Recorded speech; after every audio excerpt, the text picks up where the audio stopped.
I turned down my ex's attempt to partner in my new restaurant after she sabotaged our first business and shattered my trust. I, 32M, and my ex-fiancée, Veronica, 31F, had a food truck together.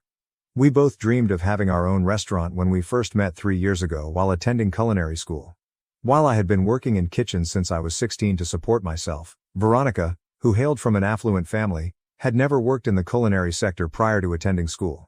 Despite our disparate upbringings, we clicked right away. When we first started the business, we were engaged for 2 years and dated for 6. Since I graduated, I had been saving money by working 60-hour weeks at different restaurants to accumulate cash and experience. By my 29th birthday, I had saved about $100,000. Veronica persuaded me to start with a food truck instead of continuing to save money until I could create a real restaurant. Before spending money on a complete restaurant, she suggested, it would be the ideal opportunity to test our concept and develop our brand. My entire concept and idea for the food truck came from me. By fusing contemporary cooking methods with my grandmother's traditional recipes, I want to serve fusion cuisine. Even though Veronica didn't contribute any money, I decided to make her a 50/50 partner because she looked pleased about it and we were engaged and hoping to get married within the year. I oversaw operations and cooking, while she handled all financial matters because she had accounting knowledge from a prior position. The first year was fantastic. We discovered the ideal location next to a few office buildings, and our food was well liked by frequent patrons. We were found by local food bloggers, who gave us excellent evaluations. We even made the list of the top 10 food trucks in our city. I felt like I had finally realized my dream after our accomplishment, and it was even more satisfying to do it alongside Veronica. However, after 14 months, things began to become strange. I started to see inconsistencies in our inventories. Based on our sales, supplies would run out sooner than they ought to. Veronica indicated that we might be squandering more food than we thought or that some staff might be stealing when I brought this up to her. Since she was in charge of the books, I trusted her judgment. After that, I saw that funds appeared to be vanishing from our account. Despite making a healthy profit, we never appeared to have enough money for necessities. Veronica would become defensive and accuse me of not trusting her if I attempted to look at the books. "Do you think I'm stealing from us? Or don't you trust your future wife?" are some of the things she would say. I felt bad for even asking, because of her. When one of our suppliers called to inform us that we were 3 months late on our payments, it was the tipping point. I knew we had enough revenue to support our costs, so this was illogical. I checked our business account online while Veronica was asleep. I felt ill to my stomach after discovering what I did. Veronica had been regularly moving money, often thousands of dollars at a time, from our corporate account to her personal account. The following morning, when I confronted her, she sobbed and acknowledged that she had been stealing money for months. She stated that she needed money to support Andrea, 25F, her younger sister, who was allegedly having a lot of credit card debt and didn't want their parents to find out. I tried to be understanding even though I was upset. Andrea, who occasionally assisted us with the food truck, was also like a sister to me. It was unbelievable to me that she was in such difficulties and hadn't approached us immediately. In order to discuss the matter and determine how we could assist Andrea in managing her debt, I gave her a call. However, Andrea was utterly perplexed. She said that she had no debt and that Veronica had not given her any money. Actually, she was doing very well financially and had recently received a promotion at work. Andrea was astonished when I informed her of Veronica's justification for the missing funds. Over the course of 8 months, it was discovered that Veronica had stolen about $50,000 from our company. The complex lies she had said and the way she had exploited her own sister as a cover story were more significant than the money. Her tale altered when I approached her once more. She said she wanted to surprise me and that she had been saving the money for our wedding and a down payment on a home. She had been taking out cash at ATMs, according to bank records, but the money was nowhere to be located. I promptly called off our engagement. Veronica sobbed uncontrollably, alternating between pleading for my part and claiming that I was exaggerating. Her parents became involved, which made matters worse. They maintained that since we were engaged and would shortly get married, it wasn't actually theft. Her father even implied that my tight control over the company funds amounted to financial abuse. In order to settle our supplier bills, I had to sell the food truck. I lost nearly everything I had accumulated because of the stolen money and the depreciated worth of a used food truck. I almost went bankrupt and was horrified. According to Veronica's parents, it was only a little financial dispute that I had exaggerated. Even some of our mutual acquaintances said I should try to make amends with her since I was being too harsh. After working at several jobs for 2 years and saving every penny, I eventually launched my own tiny restaurant 6 months ago. It's nothing special, but I own it and have total authority over it. I maintain thorough records of everything and engaged qualified accountants. The restaurant is thriving. We're already making money and receiving positive feedback. Veronica arrived during dinner service last week. She claimed to want to put things right after learning about my achievement from friends we shared in common. She said she had changed and had some money to invest, so she proposed to be partners once more. She mentioned how effectively we collaborated before to the problems and suggested that we work together to further the restaurant's success. She has persisted even after I urged her to leave after laughing incredulously. Her parents began phoning me, accusing me of being spiteful and urging me to give Veronica another chance because she was essentially family. They mentioned how she had assisted me in launching my first company and claimed that I owed her for that. I blocked their phone numbers. On social media, Veronica's pals are now disparaging me and accusing me of being callous for failing to assist my ex-family in getting back on their feet. Since everyone deserves a second opportunity, several mutual friends claim that I'm being too harsh and that I should at least listen to her. Update. 3 weeks have passed since my last post. Thank you to everyone who left a comment and offered encouragement. I need to get this off my chest since, regrettably, things have become much worse. Veronica and her parents started visiting my restaurant during our busiest times after I blocked them. Initially, Veronica was the only one ordering water while seated alone at a corner table. She would remain for hours, looking at me every time I went by. Some clients observed the tension, and my employees began to feel uneasy. Her parents then joined in. They would only order the cheapest items on the menu and occupy a large table that could seat 6 people during our Friday and Saturday dinner rush. They would try to wave me down every time I passed, screaming things like, "This is no way to treat your future in-laws," or "We're family, you can't ignore us forever," loud enough for the customers around to hear. At first, I made an effort to manage things professionally. My host seated them in less conspicuous locations and told the employees to handle them just like any other patron. However, they went too far last week. During dinner service, Veronica's father got up and began yelling at other patrons about how I had taken their daughter's business ideas and left her when she needed assistance. There was a commotion when I had to ask them to leave. Only after I threatened to call the police did they go. The following day, I began to see odd internet evaluations. To submit unfavorable evaluations about my restaurant, someone had set up several accounts. They said we served bad food, had rats in the kitchen, and had major health code breaches. The fact that certain reviews brought up particular instances from our food truck days that only she would be aware of, such as the time we had to close early due to a generator failure, and that she twisted into a tale about food contamination was what gave Veronica away. My business began to suffer from the phony reviews. Our lunch attendance significantly shrank, and I experienced multiple cancellations of reservations. Veronica was served with a cease and desist letter by the lawyer I hired, who specialized in defamation matters. In response, she posted on many sites and made more fictitious accounts. At that moment, an unforeseen event occurred. Veronica's sister, Andrea, visited my restaurant after it had closed. She claimed she was unable to remain silent any longer and was clearly agitated. She disclosed that Veronica never provided assistance to anyone using the pilfered funds. She had been concealing her gambling addiction for years. Andrea claims that before we even met, Veronica had been going to underground casinos. Although she was able to conceal it effectively, her losses had been increasing. She immediately used the $50,000 she took from our food truck business to settle debts related to gambling. 2 years prior, when Andrea found Veronica unconscious in her apartment with threatening messages from loan sharks on her phone, she had learned of this. Andrea proved everything to me with pictures, text messages, and bank statements. Veronica has been controlling everyone in her vicinity. She had even convinced their parents that she needed the money for our wedding preparations, so she had stolen it. She had previously gambled away her savings, which is why she hadn't contributed any funds to our food truck. It was troubling why Andrea hadn't stepped out sooner. She had been blackmailed by Veronica. Although their conservative parents were unaware of it, Andrea was seeing a lady. If Andrea ever told their parents the truth about the gambling, Veronica had vowed to expose her. When Andrea realized that Veronica's behavior was ruining my new company, she eventually made the decision to notify me since she could no longer bear the guilt. I informed our common acquaintances, who had been disparaging me on social media, of this knowledge. Many expressed shock and apologies for making assumptions about me before hearing the whole tale.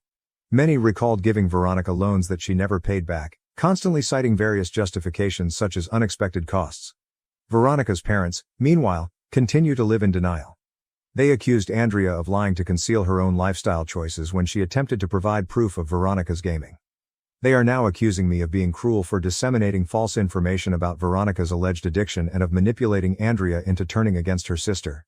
When some of Veronica's contacts from the casino began to visit my restaurant, the situation became even more difficult. They weren't subtle individuals, and other patrons felt uneasy around them. One of them cornered me in the parking lot after closing last week and said I ought to be more giving to my ex-fiancée. To keep an eye on the property during business hours, I had to hire a security guard. Because of all this commotion, my business is getting hurt. I've had to pay for security and legal fees, and our weekday dinner service has decreased by 30%. However, I'm not going to back down. We are getting ready to file a lawsuit against Veronica and anyone else attempting to harm my company, and my lawyer is compiling proof of harassment and defamation. I know that giving Veronica money will just make her conduct worse, yet some people have urged that I do so to make this stop. Instead of supporting her and making excuses for her behavior, she needs professional therapy for her gambling addiction. Part of the reason I'm giving this update is to alert others to the ways addiction may lead to manipulation and harm to those closest to the addict. I'm concentrating on safeguarding my company and my staff for the time being. I've started recording every event and added more security cameras. I've also warned other local business owners about the possibility of harassment. My true friends have come to light as a result of this circumstance, and I'm appreciative to those who have supported me during this chaos. Update 2. 2 months have passed since my last update, and what I have in store for you feels like something from a horrible movie.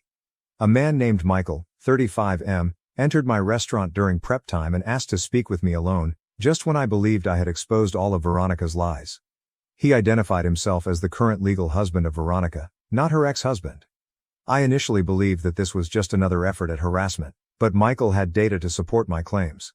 He gave me their 7-year-old marriage certificate, pictures from their wedding, and court documents detailing his efforts to find Veronica 5 years ago after she vanished with their money.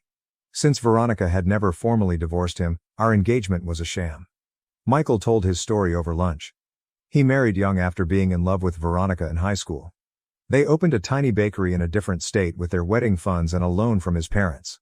Does that sound familiar? Veronica maxed out their credit cards, cleared out their accounts, and disappeared after 2 years of what appeared to be a prosperous business.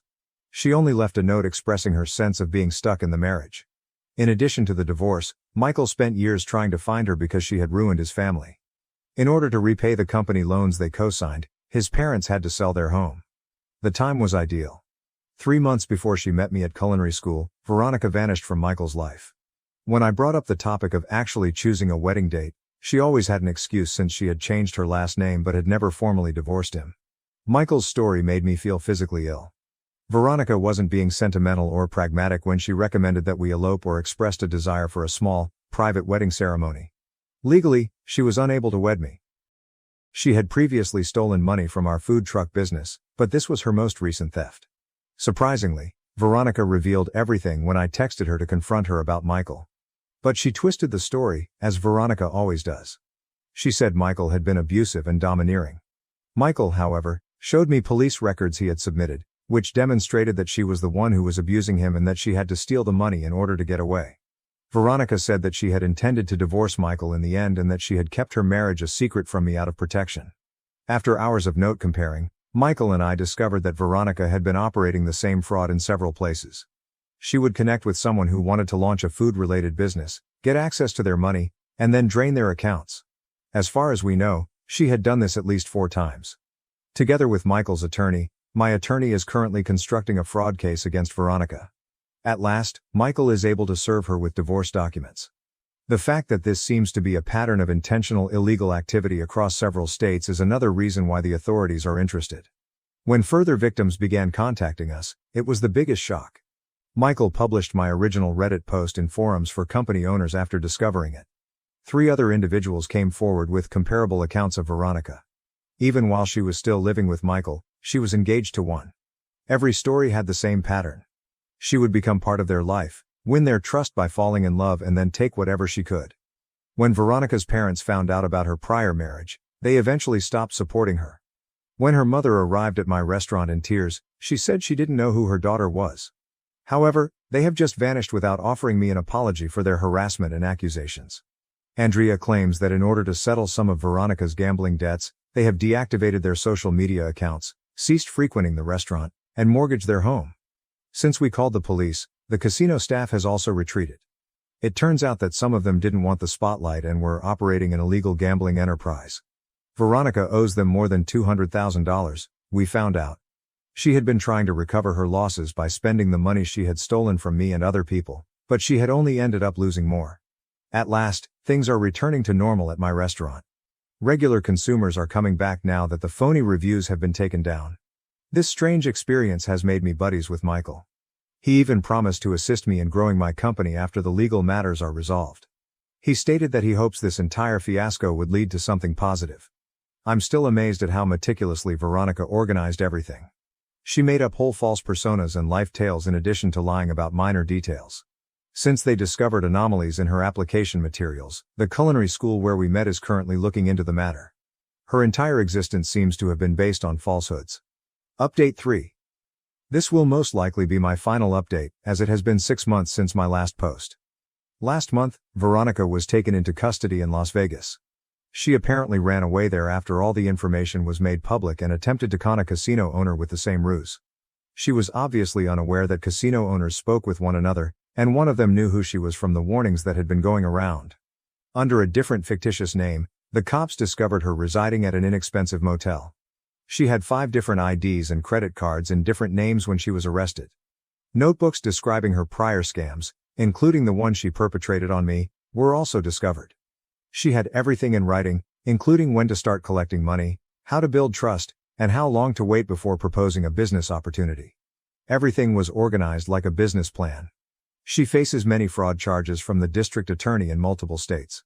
In addition to Michael and me, they discovered at least 7 more victims. While she was still legally married to Michael, she was also engaged to 2 of them. She has taken about $800,000 in total throughout the years. She could face severe jail time. Andrea now frequents my restaurant on a regular basis.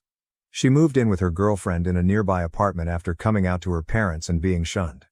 Ironically, she now assists me with the books, carrying out the task her sister was meant to perform. In addition to being far more skilled at it, she is also honest. We occasionally discuss Veronica and attempt to determine whether there were any indicators that we overlooked, but our main goal is to move on. Last week, Veronica's parents finally spoke out. They actually sent me a handwritten letter, not a text or email. Although it wasn't quite an apology, I thought it may be. They wrote about how their love for their kid blinded them and how they failed to raise her properly. In order to pay off the obligations Veronica had accrued in their names, they acknowledged having to sell their home and relocate to a smaller space. Not for their benefit, but so they might have a relationship with their future grandkids, if I ever had any. They asked if I could find it in my heart to forgive them. I didn't answer. There are some issues that cannot be resolved verbally, and I have no desire to keep up any relationship with them. They only expressed regret once they became victims themselves, supported Veronica's actions for years, and attacked my character after I revealed her thievery. In fact, all of this has made Michael and I close friends. He recently launched a new bakery in the community, and we are discussing the possibility of working together on future initiatives. We both concur that we must not allow Veronica's actions to deter us from putting our faith in others and going for our goals. Now more than ever, my restaurant is doing well. In fact, more customers came in as a result of the attention surrounding Veronica's arrest. In an attempt to torment me, some even want to sit at the famous table, where she used to wait for hours. I now make fun of it with my employees, but we've also put strong security measures in place to make sure that this doesn't happen again. Although the legal proceedings are still going on, I'm not giving them any more attention. I have provided the prosecutors with the required statements and supporting paperwork. I'm done allowing Veronica to occupy space in my life, but her actions will be held against her in court. I occasionally reflect on how things might have gone differently if I had allowed myself to be manipulated by her and given her another chance. Like she did with the food truck, she most likely would have emptied my new restaurant as well. Rather, I followed my gut and refused to back down. I've discovered that getting even or disproving others isn't always the best form of retaliation. It's about turning a bad experience into something good. I've made real friends, my restaurant is doing well, and I'm at last at peace with all that has transpired. For anyone experiencing a similar situation, follow your instincts, document everything, and avoid being coerced into disregarding warning signs. Certain individuals reveal their true selves to you. Trust them the first time. My husband and I took in my best friend and her 3 kids after a tragedy, but now I'm regretting it.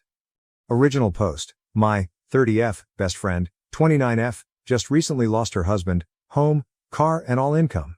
Her husband suddenly passed and was the only one working while she stayed at home with her 1 twins and 4 They had nowhere to go, so we took them in until she could save up enough to get an apartment. There was no life insurance. My husband isn't happy that they are here. He has told me that he does not like my friend at all, that she has taken me away from him and has taken his home away. He is paranoid that she is stealing our things when we aren't home and wants to put locks on our bedroom and office doors, as well as put cameras in them. Today my friend went into our room to smoke a cigarette on our patio to take a second away from her kids when we weren't home. She called me to tell me that she was going onto our patio, and my husband started freaking out. Now he says he feels like he needs to get an apartment, that he doesn't feel safe, he doesn't have a place in our home that they don't have access to.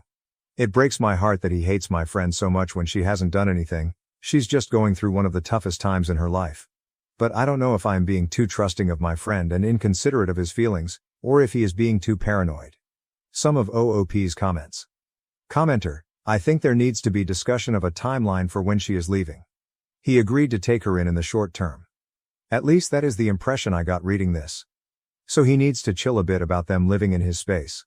That being said, suddenly having another woman he doesn't like and 3 kids in the house is understandably not awesome. I think the solution is to set a timeline for when she is leaving. Help her find a place, as her friend, but stick to the timeline. OOP. Downvoted. The agreement was a medium-term stay, 8 months to get her kids into daycare, get a job, save up for a car and home. I do think it was a mistake to not have a solid move-out date set for her. Definitely time to set that. She's only been here for a month now. OOP answers some questions. I agree that she should not have gone into our bedroom while we weren't home, and I need to re-establish these boundaries with her immediately. I have no problem with him putting the cameras and locks up if this makes him feel better, even though I will be talking with her. I don't have the option to be too afraid to talk to her. My husband is my priority over her feelings. Daycare/job. She is waiting to get approved for government daycare assistance, but yes, she is actively looking for work in daycare. She's only been with us for 1 month. The office door is always locked and she has not gone in there at all, and she has not gone into our bedroom besides that one time. I guess that I'm aware of. Commenter: if you are in the United States, the children would be eligible for Social Security benefits. You should encourage your friend to apply for those if she hasn't already. Your friend and her children may also qualify for Medicaid health benefits too. OOP. She has been applying for everything possible. I will make sure she also has applied for these. Thank you. Commenter: this OP, how long are they already in your home? Who is paying for food, diapers, and the very important cigarettes? Are you so sure your husband is not right and she is snooping everywhere where she should not snoop? When you live with friends, you get to know them. Why do you not let your husband put up cameras? Are you afraid he is right, and do you not want to stand up against your friend for your husband? And if your husband is wrong, he will be reassured.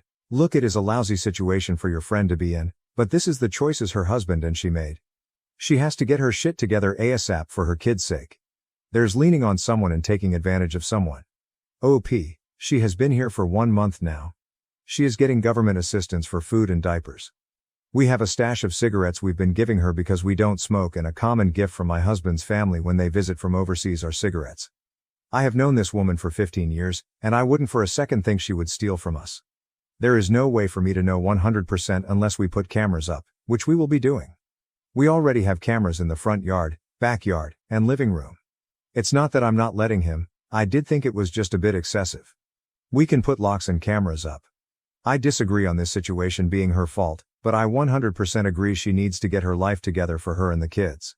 But it takes more than 1 month to do that, commenter. Not to mention that her OOP's husband is Chinese, which means other cultures, other ways of dealing with things. They are known to be very reserved compared to Occidental people. And from OP's post history, it seems that their home is a constant shelter for any friend of hers. I'd be freaking out too if I'd gotten married and ended up running a shelter for people, not being able to be with my family. And my family only, for some time. And we're not even talking about all the other issues here. Who's paying the bills, who's buying food for all of them, how even your very own bedroom is all of a sudden occupied by someone else. OP has to make a choice. Does she really want to be married? It seems to be the female version of the "my husband got married but is still behaving like he's single" story. OOP, yes, he is Chinese. Our home has not been a constant shelter, although I do need to be better at saying no to my friends in need. She is the second person to stay with us. The first friend was a disaster, and I won't make that mistake again. He was 100% on board with helping my current friend out. Her situation is heartbreaking, especially for her children. We did not want them to be homeless. There are a lot of details about their story that are just so *seeking sad. She has no bills and she gets government assistance for food and diapers. Our room and the office are off limits, and I will be re-establishing these rules and boundaries today. She cannot and will not be allowed to do what she did again. I disagree that I am acting single. We both agreed to help a family in need.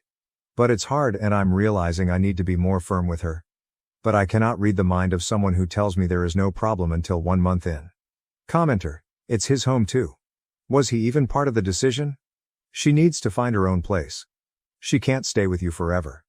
OOP: we discussed the decision for a few weeks before letting her move in. We were both 100% on the same page at first, until now. It's obvious that she cannot stay forever. She has only been here for 1 month. To another commenter: he was at first. We were both kind of excited to have the kids here, since we've been trying for children for over a year. We discussed her moving in extensively before allowing her to, and he was 100% on board. To a third commenter asking if he had a say: he did, he's the one that originally brought it up. Commenter: why is she not staying with family? OOP: she has no reliable family. Honestly, it breaks my heart that absolutely no one on her side or her husband's family has helped or even reached out on their own. I've known her for 15 years and it's always been that way. She was staying with her grandparents in another state for a few months, but they are elderly with a lot of health problems and it became too much for them to handle in a 2-bedroom condo. To another commenter: her family is horrible. Her mother was in prison when she graduated high school, and her father kicked her out at 17 for not dropping out of school to care for his new child. It's very sad. His family. There was no contact with his family even before he passed, unfortunately. She's taking advantage of you. She is not taking us for granted at all.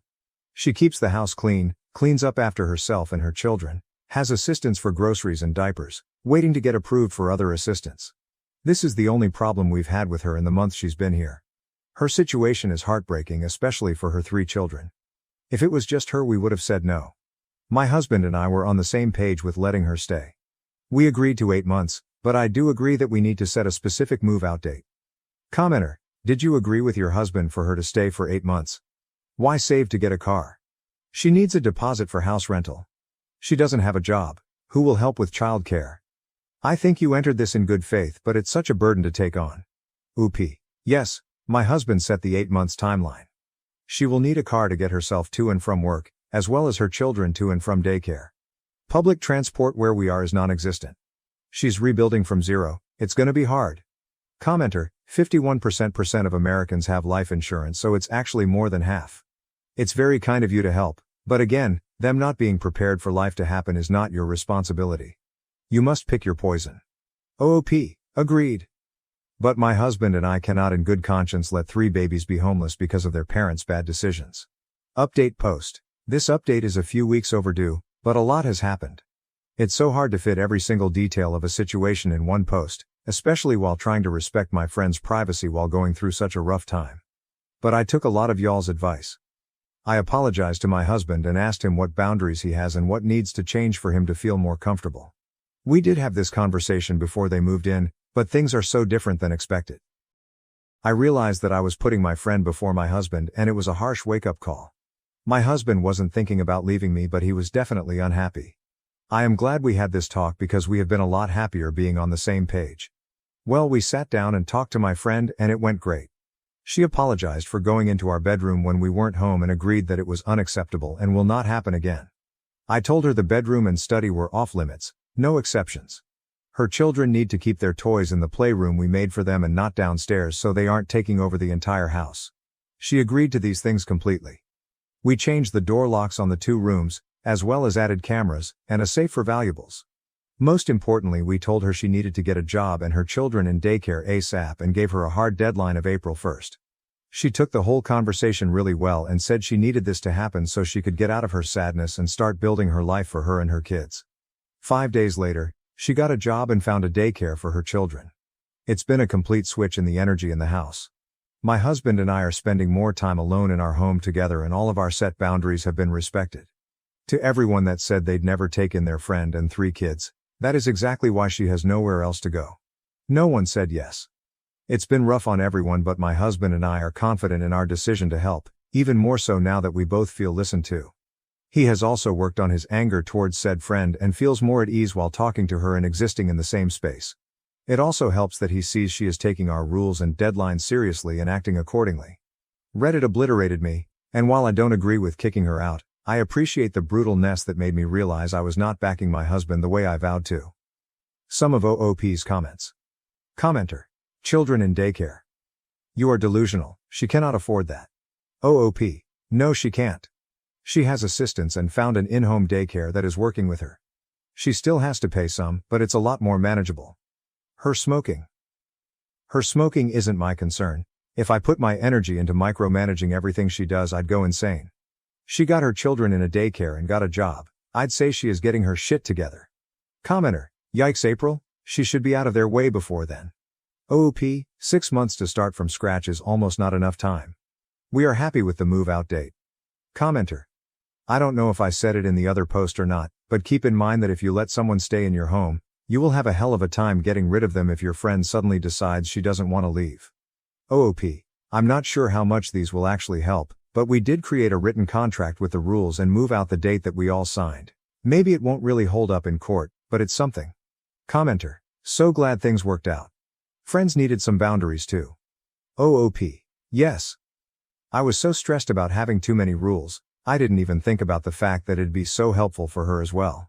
Commenter. That's good y'all had the talk.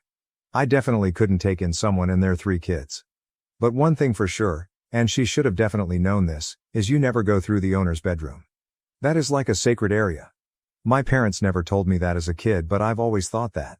It's the one area in the house you do not enter without permission. No idea what she was thinking going in there. OOP, her kids just lost their dad and don't fully understand it.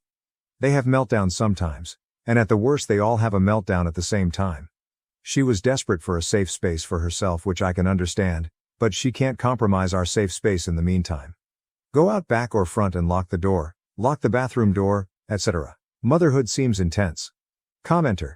You did well considering taking in a single mom with 3 kids. We need more PPL like you and your husband. PPL who don't get scared to sacrifice their comfort over someone else's living. I am 100% sure, all the good deeds you do to those kids and mom will come back in 100x more. You never know what life is planned for you. Once my parents took in a woman with 6 kids, 2 own children and 4 adopted, where husband tragically lost his life. Since then I have 6 more siblings. I am grateful to Allah for them. OOP, it was not an easy decision to make and even more not easy living in it. But my heart broke as I witnessed them jump from house to house and have no idea what was happening or when they would see their dad again. My husband and I are fighting a fertility battle, so in a way I took all of my sadness of not being the same to conceive and poured it into the 3 little ones. The experience we've gotten to prepare us for parenthood has been irreplaceable, and the love I have for them is deeper than I could have ever expected. I truly hope that my husband and I made a difference in their lives, giving them a place to be stable and safe. Our discomfort has a checkout date, theirs doesn't. Thank you for sharing your story with me. My husband knocked out my brother for calling me a wastrickery, and now my parents want me to choose. What is the right choice? Original post. Sorry for the throwaway account. I have colleagues on my main account and I want to keep this as private as possible but also need advice. As my title says basically. This past weekend me and my husband were over at my parents' house for a BBQ. The day was going great until my brother for some reason started to have a go at me. Calling me names and belittling me. My husband pulled my brother aside and had a talk with him and the insult stopped. An hour or so later we were standing around talking with some friends and family members and my brother came up to me and told me I'm a whore. His exact words were, "You know you are a fucking whore, right?" He said it loud enough for almost everyone at the party to hear. All I saw was my husband next to me look at me, then I felt a push to the side. My husband stepping in front of me and the next thing was my brother out cold on the ground with blood on his face. All I heard is my mother yelling and my husband saying, "You don't talk to my wife like that, I warned you already." Before I continue, my husband didn't hurt me, he didn't push me hard or anything like that. Don't know how to describe it but it was like a push that someone will give you when they are trying to pass. I went like one step back, that is all. I am not mad at my husband. I'm mad at my brother. The whole day he was demeaning me, insulting me, belittling me. I don't know where this came from as he has never talked to me like that or to anyone that I know of. The bigger problem is that I have to choose. Either my husband or my parents. My parents are pissed and have given me an ultimatum. I either leave my husband and divorce him or they cut me off completely. My husband doesn't give a crap that they are mad. The only thing he is mad about is that he only got one punch in his words. I love my husband and don't want to lose him, but I also don't want to lose my parents. They have supported me through a lot and have always been there for me. I know they are serious as this is the first time they have ever issued me with an ultimatum. They also threatened my husband with an assault charge, but he didn't care and welcomed them to do it. I'm stuck between a decision that will change my life forever and I'm panicking. I have received messages for friends and other family members that have given me support and condemned my husband, but they are leaning more on the support side. Any advice will be appreciated. Edit to clarify, I'm choosing my husband. I have never questioned that, but I also don't want to lose my family. I am very family oriented and family to me is everything. I want to find a solution where I can keep both. Relevant comments. Commenter 1. Info: why do your parents think it's okay that your brother called you names? What is their excuse? OOP. They haven't excused his actions, but they are condemning my husband for resorting to violence. Commenter 2. What kind of family does this stuff? It sounds very dysfunctional. What were the circumstances whereby your brother goes off on you like that? Now your parents issue an ultimatum? I appreciate that your husband stuck up for you, but that was a terrible political move. OOP. One thing about my husband, he is sweet and gentle, but he has never cared what someone else thinks about him other than me, and his own mother. OOP's thoughts on violence and how her husband had done this to her brother. OOP. My husband doesn't resort to violence. I have never seen him really angry, and what I saw in his face was just anger. I don't know how to describe it. This is the first time I have seen him react violently to anything. My husband doesn't care at all. The only peoples whose opinions matter to him is mine and his mother. My brother as well has never talked to me like that at all. This is the first time. OOP's husband needs to earn her parents' forgiveness for what he has done to their son/her brother. OOP. My husband honestly doesn't care. When I asked if he would apologize for reacting with violence just to keep the peace, he told me my brother and parents can go fuck themselves. My husband has tried to cheer me up, but he hasn't pushed anything on me. He hasn't given me an ultimatum to choose him or anything. He apologized for putting me in the position with my parents, but he isn't sorry for knocking out my brother. In my husband's words, I asked him nicely to stop, and I did tell him he will face the consequences if he continued, and he didn't listen. He doesn't care what people think of him. The only opinions that matter to him are mine and his own mother. OOP on if she had dated someone before her husband. Any chances that her brother called her names for another reason like cheating? OOP, no. My husband was my first, and I have never done anything else with anyone except my husband. Update. First, I would like to thank everyone, and I want to apologize as well for the way I worded my post. It's no excuse, but my emotional state isn't the best. Unable to link my previous post, just look at the account. My husband is my choice, and I have no intentions of leaving him at all, never have. I know it's early for an update, but I'm more confused now about what is going on. My parents invited me over to have a talk with them, but they wanted me to come alone as they didn't want my husband at their house. My husband refused to let me go alone and said if he isn't going then he won't allow me to. He basically said with you alone there they will just pile on you and that I won't let happen, so we went together. My parents weren't happy to see him and my mother wanted to say something until my husband told her he isn't there for them but me, and if he is forced to leave I will leave with him. I agreed with him. Reluctantly they agreed. My brother was there as well. He has a broken nose and chipped teeth and refused to look at me or my husband. He just kept looking at the ground even while talking. Apparently what happened with my brother is that he broke up with his girlfriend a month ago. It's more like she broke up with him. Don't know the reason. Don't care. I wasn't aware of this as we aren't close like that. According to him, the reason he had a go at me this weekend is because of my life. According to him, my perfect life with my husband kept popping up on his feeds and he got jealous. Everything on my social media is with my husband. I don't really use it for anything else, but his feed was full of my posts and that set him off as I had something that he didn't. It got worse when he overheard me and my mother talking when I had a discussion with her over children. Me and my husband are currently trying to have a baby and that just made everything worse in his head. His life was falling apart and mine was going perfectly, and was trying to have what he wanted with his ex. He said he didn't take my husband seriously when he pulled him aside and my husband warned him. I seriously don't know why he went after me as nothing he said was true in any sense, and I did ask him why he said those things. He refused to answer me. I asked him why the whore comment because he knows my husband was my first in everything and it has only been him all these years. He refused to answer. I asked him if trying to have a baby with my husband makes me a whore as it involves sex and he just left the room. I asked my parents why they didn't step in and tell my brother to leave or stop.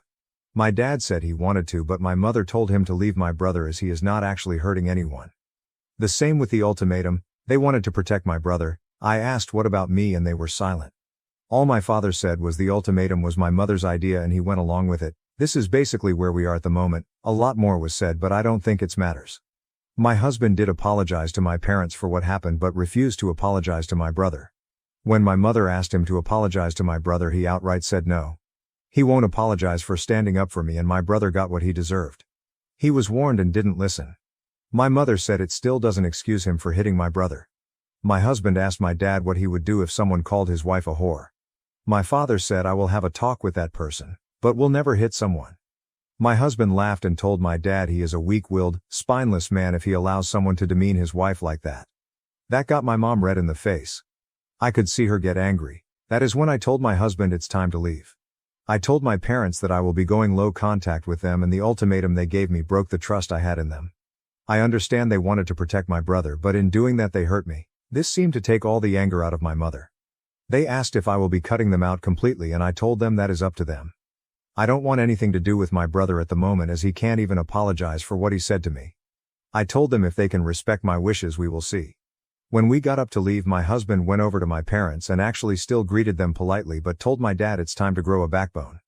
I don't know what I saw but I think it was a shame on my mother's face because my dad looked at my mother and she looked away from him. This is where we are at the moment. My husband on the way back home apologized for possibly escalating things but told me it was time someone told my dad the truth.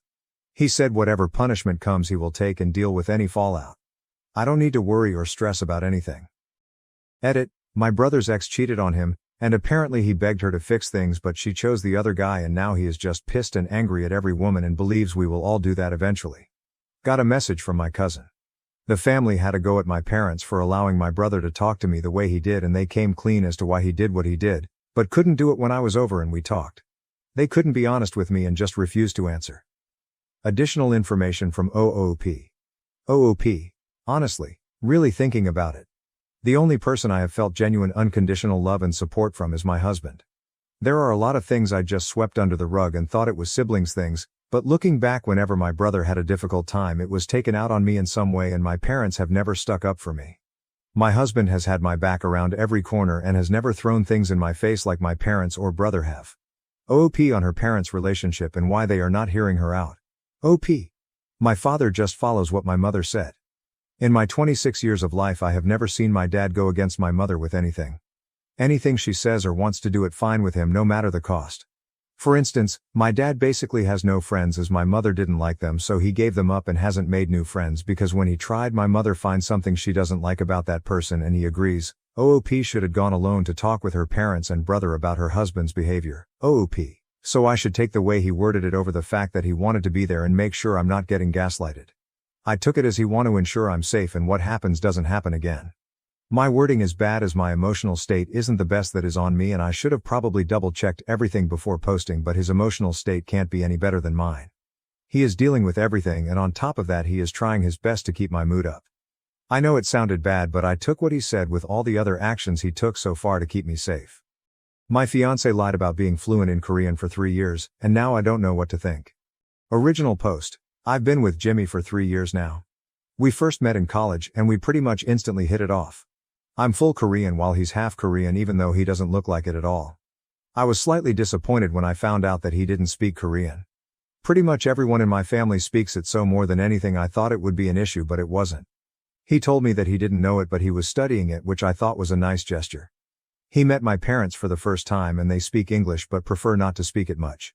My parents complained to me pretty much the entire night and even badmouthed him quite a bit because of his actions and not understanding. I didn't know at the time but I really defended and although most dinners at my parents' house were fake nice to him, I tried my best to stick up for him.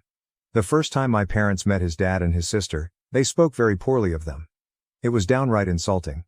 His dad had some pretty rude weird behavior that was frowned upon. I would always talk with my parents on the phone while we lived on campus often on speakerphone and Jimmy would just kind of play dumb. Even with my friends, many of them were very rude to him after I told them he didn't understand it. He proposed to me at our favorite park 3 months ago in Korean and I was so blown away by it. I thought it was the sweetest thing in the world. I cried for joy and happily accepted. I was so proud of him. Fast forward to last week, one of Jimmy's old-time friends had returned from his assignment overseas and met us for dinner, a really nice and respectable guy. And he talks and just full-blown starts speaking in Korean to Jimmy and I'm taken back. Oh, he doesn't know much, he's still learning. The guy scratches his head and goes, Jimmy is the guy who helped teach me Korean. What are you talking about? And at first I didn't know what to think. I was relieved and excited that Jimmy actually knew it, but the more I thought about it, the more angry I became. When I confronted him about why he didn't tell me sooner, he said that when his mother passed on his 18th birthday he stopped speaking altogether and just started telling people he didn't understand it. He said that it reminds him of her. Which is understandable, but I don't know if I can accept something like that. When I told my parents, my dad was overjoyed while my mother had a panicked look on herself as she recalled all the nasty things they said about him and his family in front of them. My dad seemed to brush it off and fully understood Jimmy's reasoning for not speaking it anymore, but I don't know if I can be so forgiving. I feel like he's been secretly spying on me for the past 3 years. He lied to me about it. Even my friends, he treated everyone so kindly even though they all at some point talked bad about him. I don't know if he's noble and romantic or if he's just been using it to his advantage. Our relationship is otherwise perfect and it seems like such a silly minor detail to get upset over, but I don't know. Any outside perspective or input? Am I wrong for not letting this go so lightly? I think he should have told me way sooner. TLDR, I found out through an old friend of my fiancé that he actually speaks and understands Korean fluently despite him telling me that he was learning it. I feel relieved yet betrayed and deceived. I don't know if I should let this go or what. Relevant comments, Caracat. Your parents and friends were acting rudely. They should apologize to him and hope he's happy to forgive. As for you, you're in a relationship for 3 years yet never took an interest in how his Korean studies were going or tried to have a conversation with him to practice what he's learned. OOP, not really. I would say little phrases here and there and he would respond according for the most part. I never actually sat down with him because everyone says they'll live a language someday. I didn't think he would actually stick with it. He always studied on his own time. Another kitty. I can understand being upset about being lied to, but I think what you're feeling is probably a lot of embarrassment about how your parents and friends acted. Sometimes people who are biracial are used to not being accepted by one or both sides of their cultures. No matter what he does, to some people Jimmy will never be Korean enough, even though that's part of who he is. You need to understand this, because if you have kids and they look a little like him, they might be treated like Jimmy one day too. Don't you wonder how your boyfriend was able to sit through all that abuse and not say anything? And why he would still be with you after all that? If anything, he has a right to be mad and judge you for having these kinds of people in your life. But maybe he is a calm enough person to know that when people say bad things about you, it shows you more about their character than yours. Or maybe, sadly, he has seen this kind of negative and judgmental behavior before from other relatives. I suspect that this might be the case. He is used to people judging him because they've judged all his life and he has learned to just brush it off. Like I said, I do understand feeling upset that he was completely honest with you. You want to be in a relationship with someone who is able to trust you. And 3 years is a long time. However, I can understand where he's coming from too. Talk it over. See if you can use this to come to a deeper understanding of each other. Maybe you can use this to become a stronger person who can stand up to your relatives and friends more. Or be a better example at least. And maybe you can have a better understanding of his heart and character. This may put a distance between you, but you can also choose to let it draw you closer. OOP. I'll admit a lot of my feeling is embarrassment after that dinner. When we got back to our apartment I looked him in the eyes and cried like a little baby. I didn't really know what to say or do and the only thing in my mind was how shitty my friends and family were to him and how he would face them over and over again willingly. You make good points and I do think I'm being selfish trying to make this about me when it should be him or us. I want to see it in a positive way and use it to bring us closer. I guess I'm just like my parents when I say I have this small doubt in the back of my mind preventing me from doing so wholeheartedly. Update. First I want to say that I admit I was totally wrong for trying to make this about me, and I realize my parents and friends as well as myself were all horrible people, which I agree with. I spoke with Jimmy the same day I posted the thread. I actually invited him over to my parents' place for dinner, but before that I stopped by his parents' house to apologize to him, his dad and his younger sister for everything because I felt so embarrassed and horrible. I apologized profusely to his dad, who did nothing but laugh. His dad was beyond understanding and actually spoke Korean quite well himself. He actually laughed, saying that he understands why my parents were the way they are. He even told me about the story of when he first met Jimmy's mom's parents in Korea and how much she warned him about their behavior. He said that she explained it to him and he understood and was able to respect where their concerns were coming from in terms of wanting to preserve their language and all heritage. He told me it started off rocky, but they shut up so fast when he surprised them and spoke it fluently. He said his relationship with her parents is stronger than ever, especially since she passed away, and he calls them twice a week just to chat. He said that when he heard that I stuck up for Jimmy, he was proud of me even though he never said anything. Jimmy's sister, she's only 12 but is super sweet and mature for her age. She said that when Jimmy started dating me was the day he started teaching and talking to her in Korean again. It was really precious the way she described it. His dad talks to her as well, but she really likes when Jimmy does it. As for Jimmy and I, we've been working together to resolve our communication issues and we've spent a lot of time talking all about us. I admitted all my concerns and he addressed them one by one and told me exactly what I needed to hear. He apologized for keeping it from me for so long and told me that he didn't do it maliciously. He just didn't want to associate Korean with the negativity that my parents and friends brought. Which I find is extremely understandable. He said he regarded the language as something pure that he and his mother often shared together, that he didn't want to engage in with my parents and friends. He admitted that it probably sounded silly, but I understood him on an emotional level. He told me about how close he and his mom were. We had never talked this in depth about it before. And I cried like a little baby because I could tell how much he loved and missed her. He told me that she always warned him about the complications of marrying a full-blood Korean while he was a teenager, and he didn't truly understand until he met my parents and friends. I even found out that Jimmy was born and lived in Korea for 12 years. I feel like our relationship is stronger than ever. My doubts and worries are gone and we're going to be a lot more open with one another. I'm ashamed I ever tried to doubt him. He has been speaking Korean to me a lot more exclusively since I've apologized to him. Most probably won't understand, but he took me to see his mother's grave and it was probably one of the most touching moments I've ever had with him. I kneeling beside him listening as he told her about me, basically how he knew he had found the person he would make new memories with and how he would have to go back on a promise. I don't think I've ever cried so much in my life. I couldn't even stop. We had dinner with my parents on Tuesday and Jimmy spoke to them in Korean for the first time and my parents apologized for their tongue. I think I didn't make it as clear as I should in my original post, but after I defended him they cut back significantly. Jimmy apologized for their years of disappointment, teasing them for their original concerns. He told them a little about his mom, and when he told them his mother's maiden name, my father's eyes lit up. He didn't really go into detail, but he thinks he might have known of her family. It made him extremely chatty and open. I've never seen my father so excited to talk to someone before in my life. Jimmy also brought up that his family are planning a trip to Korea this summer and he offered to pay for all of us to come with them. My parents haven't been back in years and they happily accepted his offer. Jimmy is wonderful, really. I'm lucky to have him and I'll never let him go. Thanks for the advice. Edit. Jimmy's apology to my parents for years of disappointment was in a joking manner, not something sincere.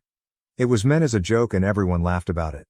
Sort of like breaking ice or easing the tension in the room. TLDR, apologized to Jimmy and his dad and sister, learned about Jimmy's mother and a bit about his past. He's decided to speak Korean more. He forgave my parents and even offered to bring them to Korea with his dad and sister near the end of the summer. All around everything worked out perfectly. Relevant comments. Fixler Gumblies? This is all fine and good, but still your parents and friends who talk shit are pretty bad. Luckily your fiancé is actually Korean enough and we don't need to belittle him to his face. My parents and friends are very bad for talking shit in Korean when they thought he couldn't understand. I realize the magnitude of their actions and I've even told Jimmy that if he wanted us, or just himself, to go low or no contact with them, then I would totally support and understand. I think my first post exaggerated the number of times they did. Then after I defended him the first time, they cut back significantly. If Jimmy is willing and able to forgive them, then I'm just going to leave it at that. No point in me forcing an issue that he doesn't seem concerned over. He's a much better person than myself for sure, because I would hold it against them. But Jimmy values family bonds quite highly and he wants to have a relationship with my parents and he wants me to keep a good relationship with them as well. As for my friends, I'll be cutting many of them out of my life. Donnie Punani, I'm sorry, but I have to ask, how is Jimmy so forgiving of your parents? It seems like they were being downright shitbags to him for absolutely no reason. Is that a custom or something? Don't speak our language, we'll just talk shit behind your back. OOP, I'm surprised Jimmy could forgive your parents, but he's a better man than I am. I'm just a little upset at my own culture's exclusivity superiority complex. It's just so annoying at times. I feel the same way, and honestly Jimmy is one of a kind I feel like in terms of forgiveness. But, after talking to him about his mom and family, I realize that he regards family very highly and doesn't believe in cutting ties over insulting behavior. He told me that his grandparents are guilty of this superiority / exclusivity complex that my parents seem to have had. All I can say is that we'll try our best to break this cycle, at least with our direct families. And I'll teach my future kids the importance of respect regardless of appearance or race or tongue. My brother's fiance's prank on my husband led to a defensive reaction, causing tensions that make me reconsider attending their wedding. Original post. I am 25F, my husband is 30M. My brother 32M and his fiance 31F recently came to visit us in our city. My partner and I are new homeowners and they were staying with us for the first time. My brother's fiance loves Halloween. She is also a Disney adult and has a childlike side to her which comes out sometimes. She's just super involved, absorbed, when it comes to her interests. Anyway, I'm just sharing this for context because my perspective is that she often gets carried away, and I genuinely feel what I'm going to describe was the result of one of those moments where she just took it too far and suffered some negative consequences. She is, however, taking it as a very personal attack. So we disagreed, and the disagreement resulted in my husband cutting their visit short, aka they were asked to leave. 31F has made comments more than a few times now since meeting him, that my husband gives off a dark vibe. She is always comparing him to characters from various books she reads. It's not necessarily criticism, she always explains that they are compliments. Well, I'm not sure anymore. Her reasons for these comparisons are based on his looks, the general vibe he gives off, and his tattoo. He only has one, but it's on his hand. During this recent visit, she mentioned she would love to see someone like him get scared because she can't imagine him getting startled or letting out a scream. Scaring him became her goal during her stay with us. None of us knew about it, not even my brother. The incident causing all the trouble is that she tried to jump scare my husband in the garage. It was dark and she ambushed him in the garage while wearing a full outfit and mask when he was returning from a run. Well, he didn't let out the scream she wanted. He instinctively reacted by shoving her against the wall. She hit her head and was quite shaken up. Luckily he realized very quickly by the sound she made that it likely wasn't an intruder. He switched the lights on and pulled her mask off. He told me he was very confused at the moment. Why would she attack him? My husband helped her inside, apologized, made her tea and then called me. I was out with my brother. When we got home, I asked 31F if she was okay, and I said her prank was stupid to do because she could have gotten seriously hurt. I don't know if it was what I said that bothered her, or if she was just waiting for her partner to come home, but she launched into crying about how my husband used an excessive amount of force, knowing it was most likely her just doing a harmless prank. In a nutshell, my husband asked her straightforwardly, "Are you implying I intentionally assaulted you?" She hesitated but chose to say yes, and my husband responded to that with, "Get out of my house." I tried to smooth it, but my husband was adamant if that's what she genuinely believes, she's not welcome to stay. 31F chose to stick to her accusation. I decided to side with my husband. My brother is angry with me. He thinks I should have tried to do damage control and let them stay by convincing my husband to lean more into apologizing and placating his fiancée who was just recovering from the situation. He thinks this whole thing would have blown over if I'd helped my husband fold. I find this unfair. My brother was counting on me to handle all this, yet he didn't speak up during the conversation or try to talk sense into his fiancée. My husband remained calm the entire time, but he obviously felt insulted by her remarks, and I think that's valid. Why should I have taken my brother's fiancé's side over my own husband, especially when I feel like she was wrong for doing all that, then turning around and accusing my husband of wanting to hurt her? My brother says I was short-sighted and should think of their upcoming wedding, but I think he is the one who needs to get his fiancée to apologize to my husband. Editing to add the text below, in an attempt to answer some things that are getting lost in comments. I would like to clarify. When I meant I tried to smooth the situation, I was not taking 31F's side or doubting my husband in any way. I simply tried to get everyone to consider tabling this until emotions had cooled down. And by those emotions, I mean the hysterics of my brother's fiancée. My husband was calm throughout, although there was an obvious finality about his decision. He made his statement and disengaged. As mentioned, my brother looked to me hoping I'd persuade my husband, but I didn't, so they had to leave. The costume. I mentioned in a comment that I didn't get an opportunity to ask that night if she bought an outfit specifically for this prank, or if it was my brother's Halloween costume. They go to adult Halloween parties, and we're attending one this weekend 2 hours from where we live. It was part of my brother's costume. A mask, like a golden masquerade one but more coverage. It reminded me of the gold-jeweled animal masks from Squid Game, or something you'd wear to a Rothschild party in the 70s. And she had on a long robe cloak with a hood. People asked me to update. I will do that. Please look at my comments too in case I already answered a question you might have, but I think these two were the ones I saw pop up the most. I'm sorry I can't keep up with all the comments. I really tried. I will be showing this thread to my brother. Some of OOP's comments. Commenter. Info: what did your brother say when you explained how he should have leaned into having his future wife apologize because the whole thing would have blown over if he'd help her fold? OOP. He kept sticking to her being in shock and having the right to be upset because she got hurt, slammed against the wall. So instead of having a meaningful response, he kept downplaying her behavior and making excuses for her. He is saying he didn't want to invalidate her at that moment and that's why he stayed silent. And he feels that as a woman I should have spoken up to convince my husband to take full blame, try to make it up to her. I guess I'm learning a lot about my brother's relationship dynamic. Commenter. She seems inappropriately fixated on OP's husband. Why was she even pranking him to begin with? Do they normally have jokey banter? This is just so bizarre and I don't understand her thought process. OOP. I don't understand either. My husband has no banter with her. They don't have much of a rapport. All her impressions about him are just superficial ones she's made. She doesn't even know him. But she's the type of person who believes she is really good at reading people and convinces herself she's figured them out and what kind of person they are. She has tried guessing things about him in the past and she gets them wrong because she is basing him off her assumptions. I am sure she does this with other people she meets too. Could it be racially motivated? I don't think her behavior is racial. From my knowledge. She doesn't see him as a Disney villain but rather, like a dark type of character from books and TV shows and stuff. I shared her being a fan of Disney because I was trying to express that she gets really carried away by her interests and I think she loses sight of important things because she's too focused on whatever template she's referencing. He is just a calm and stoic person who is not very talkative. He is not shy, so I think he comes across as difficult to read and maybe a little intimidating because of that. He's just someone who observes more, isn't overly chatty and she doesn't even know him. She just fills the gaps in her knowledge about him with assumptions of who she thinks he is because she thinks she's good at reading people and figuring them out.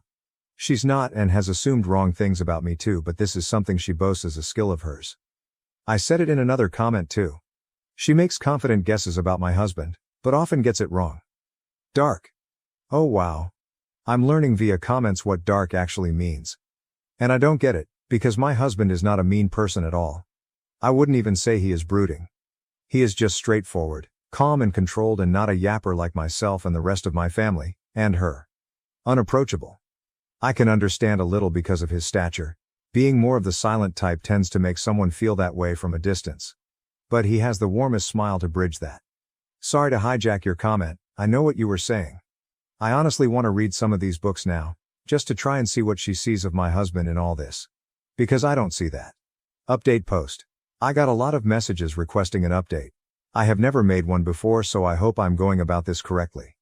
Editor's note, remove the recap. I tried to talk to my brother multiple times after the incident but each attempt ended in silence because I refused to give in to his demands. He wanted my husband and me to apologize to his fiancée, starting with me downplaying the whole situation so she wouldn't feel bad about her prank. I hesitated to send him the Reddit post I'd made. Initially, I thought it might work against us to make things worse. But his total inability to reason with me or see the situation for what it was became beyond frustrating.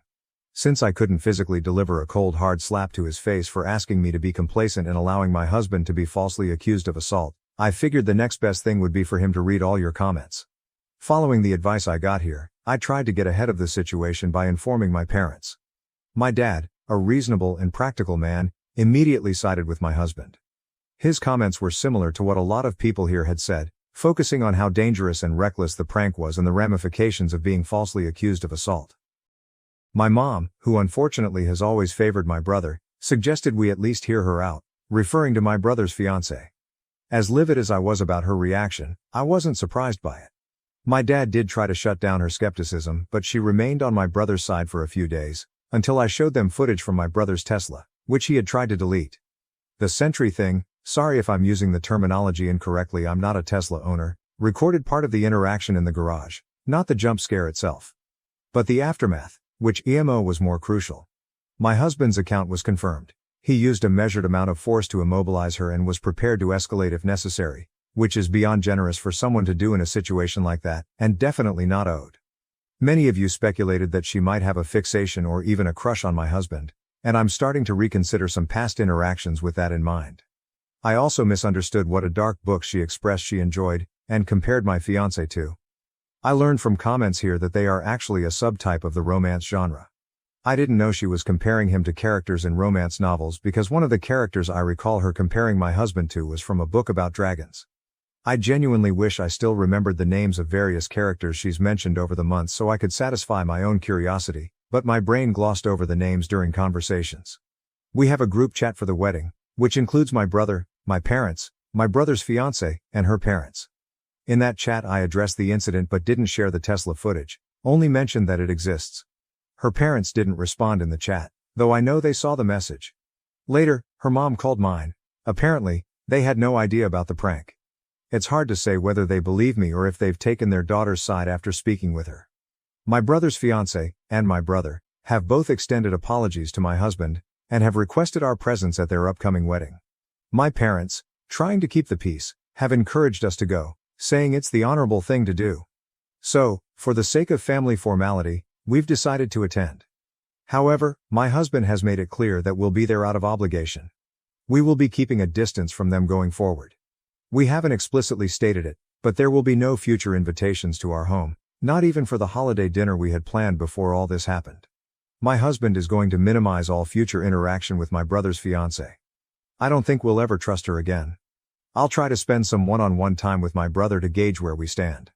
Our relationship feels strained, and this incident has made me realize that I lost him to her long before this happened, something I hadn't fully recognized until now. Thanks to everyone for sharing your opinions. A reporter from a news outlet reached out to me and I remember requesting that if anyone uses my story, I would like them to pass on the following sentiment. I hope that if you share my story, you can help highlight the dangers of ambush-style pranks. These types of pranks create a threatening environment and put everyone involved at risk of serious harm or injury. They are stupid and dangerous. No one should have to feel threatened or be put in a position where their safety is compromised for the sake of a prank. If that's the setup, then it's not a prank. Actions like these will always have consequences, some of which may be irreparable, and no prank is worth the risk of someone getting hurt. Editing to add a little footnote, I understand people get curious and invested, but please consider this my final update.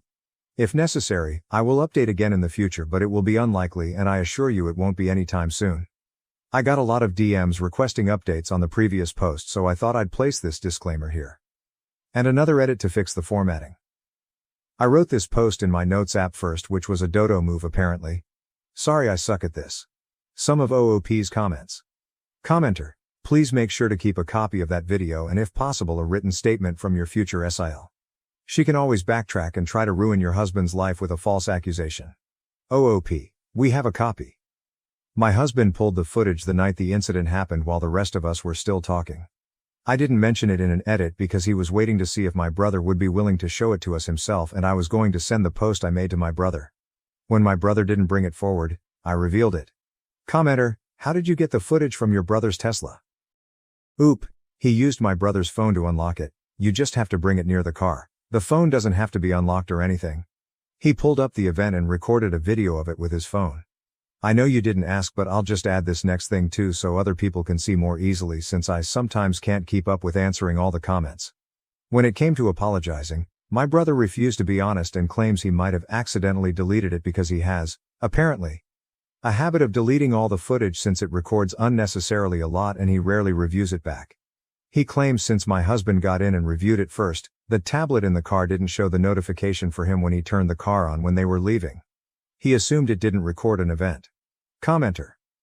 I think, since they both apologized, you are making the right decision by going to the wedding, but still keeping your distance in the future.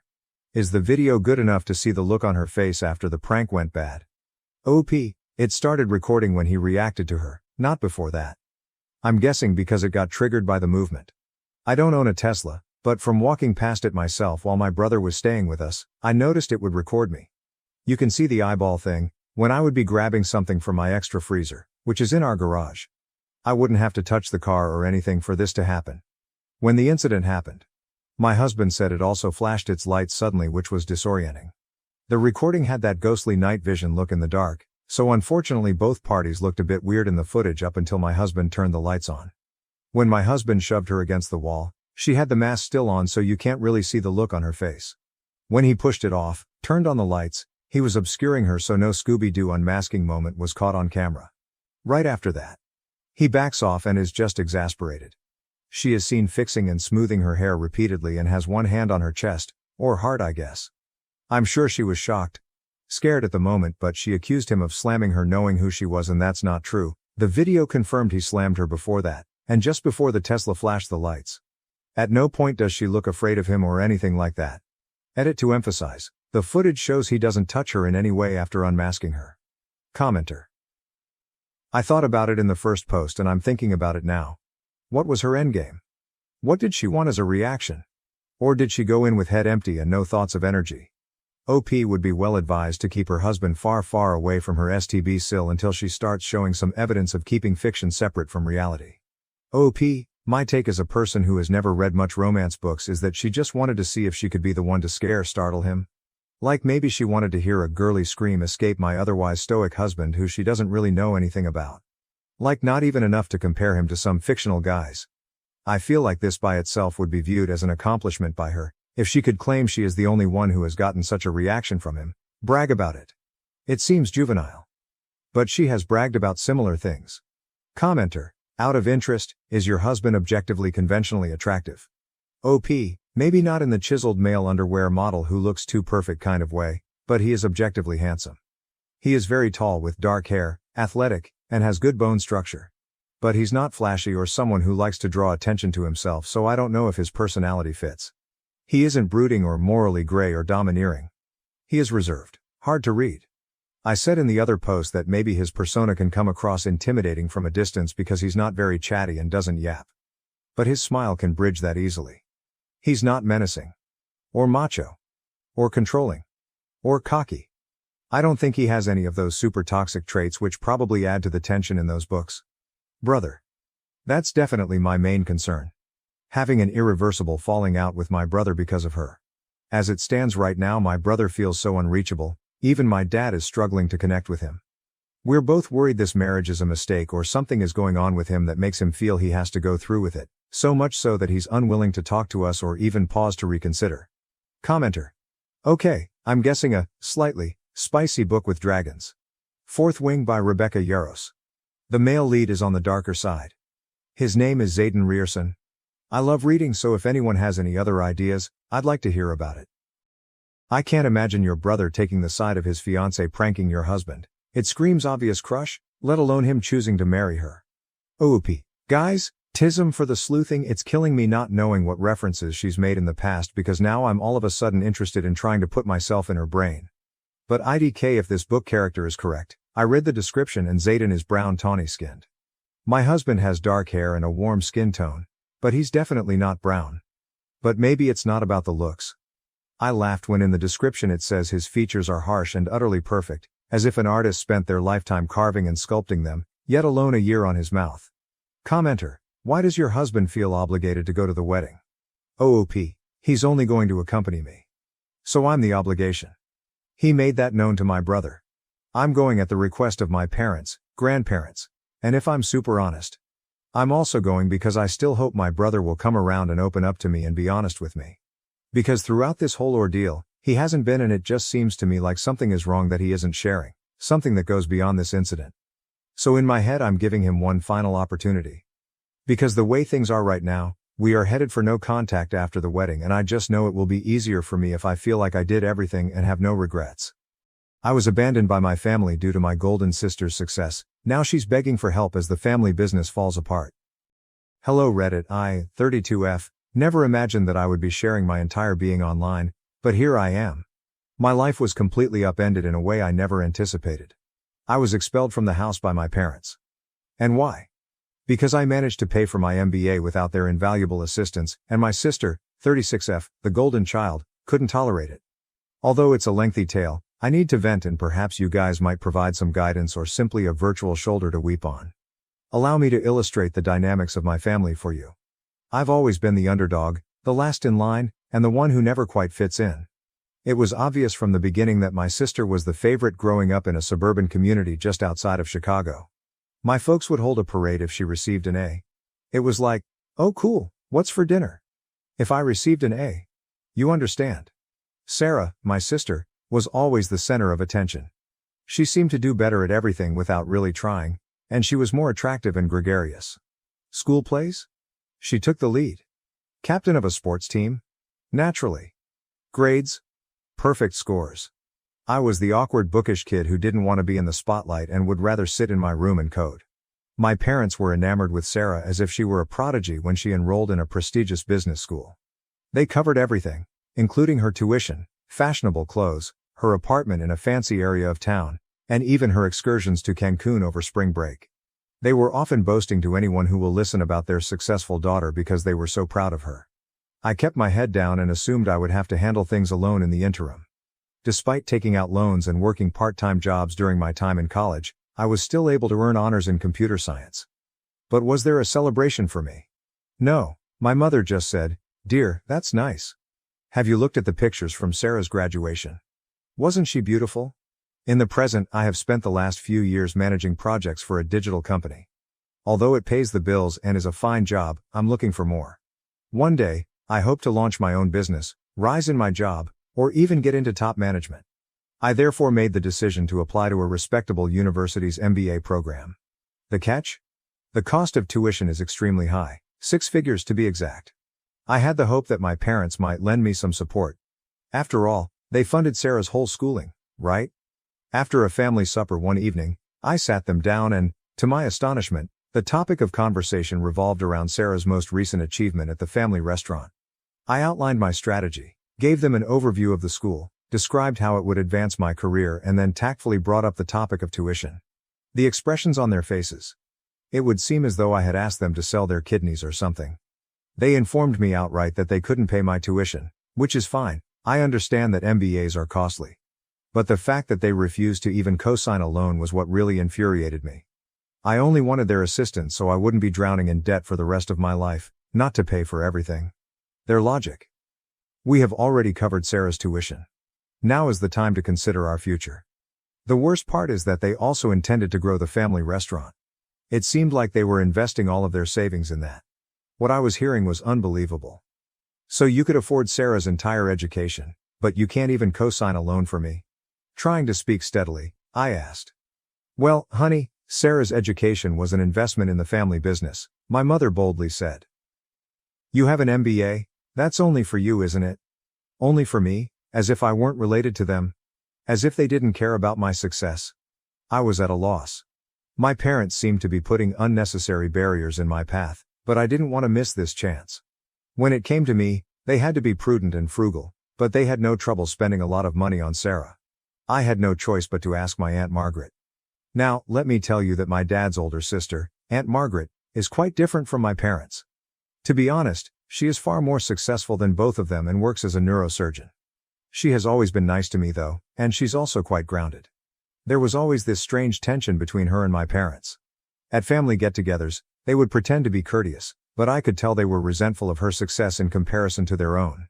In particular, my dad detested feeling like he was overshadowed by her. When I was younger, I overheard arguments in which my dad accused Aunt Margaret of being conceited and defaming him. At first, I wasn't particularly interested in involving her, but I was desperate.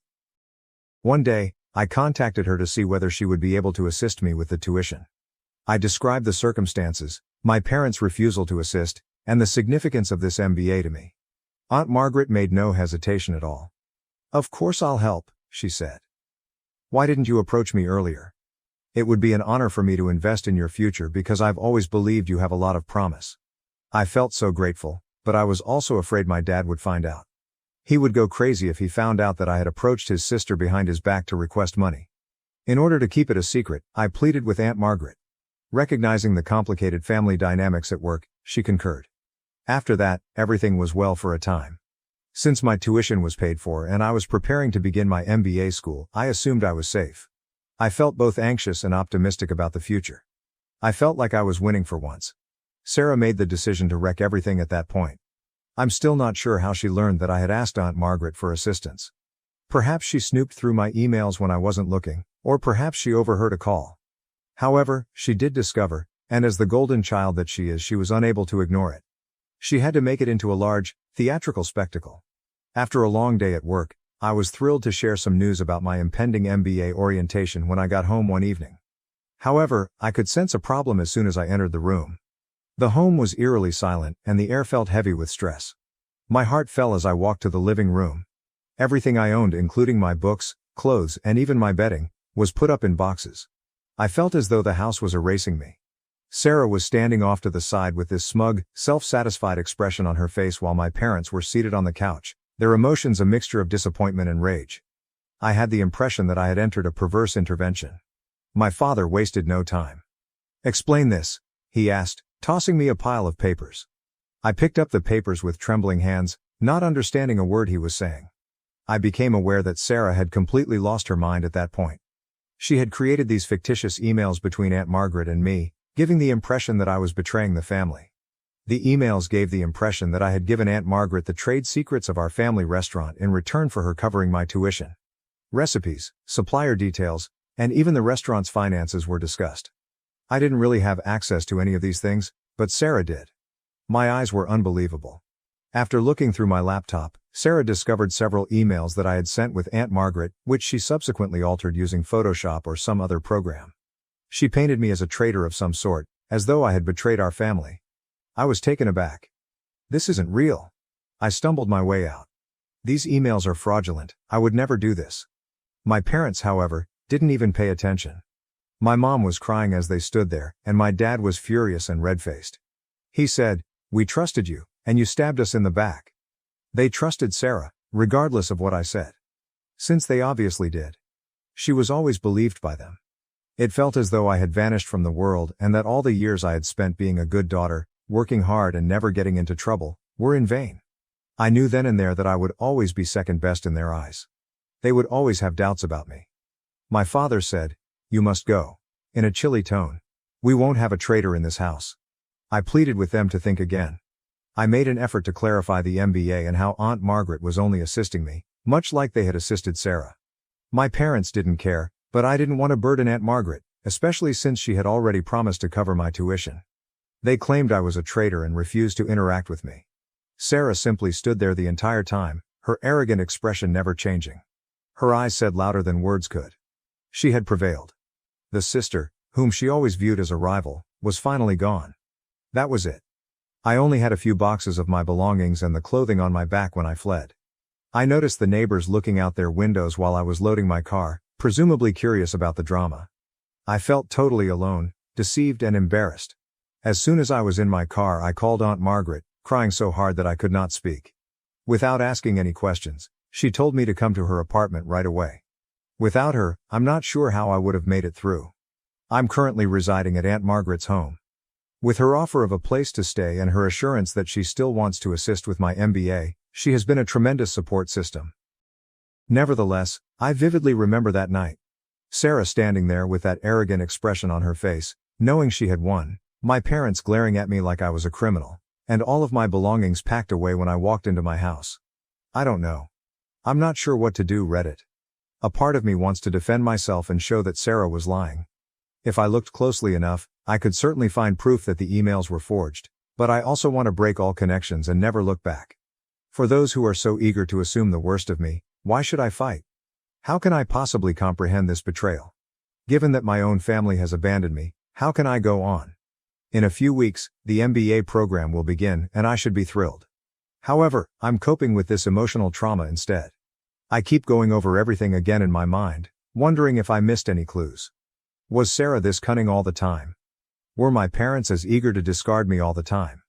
After this, how can I ever trust anyone again? Aunt Margaret advises me to concentrate on the chances my MBA will present for my future. Although it's difficult to look past the hurt and rage in the moment, she claims that achievement is the best form of retaliation. I would appreciate any guidance. From here, how do I reconstruct my life? Given that my own sister would go to such extent to harm me, how do I handle this? And when I feel so damaged on the inside, how do I interact with my MBA program instructors and classmates? Here, I feel like I'm drowning. Give me a lifeline, Reddit, if you can. Update 1. It's been a long time, 3 years to be precise, Reddit. Since I last wrote about my family throwing me out, a lot has happened. I wanted to let you know how things have progressed. I started by finishing my MBA program, which had a profound impact on me. I was in a lot of mental upheaval when I first started, but I was able to focus all of that energy on my academics. I graduated at the top of my class, but it wasn't easy. The girl who constantly felt inferior is no longer there. She has been replaced with a lady who is confident in her abilities and doesn't hesitate to express them. I got a job at a prestigious consulting business after graduating. I love my job, but it's tough. I'm in a setting where my abilities and diligence are truly valued for the first time in my life. No more living in the shadow of others. During all of this, Aunt Margaret has been a rock. She's become the loving family I never had, not just a place to stay. We discuss everything from her most intriguing medical cases to my most recent professional endeavor during our weekly dinners. I've learned so much from her about defending my rights and appreciating my own worth. 3 years of radio silence about Sarah and my parents. No emails, texts, or phone calls. It was painful at first.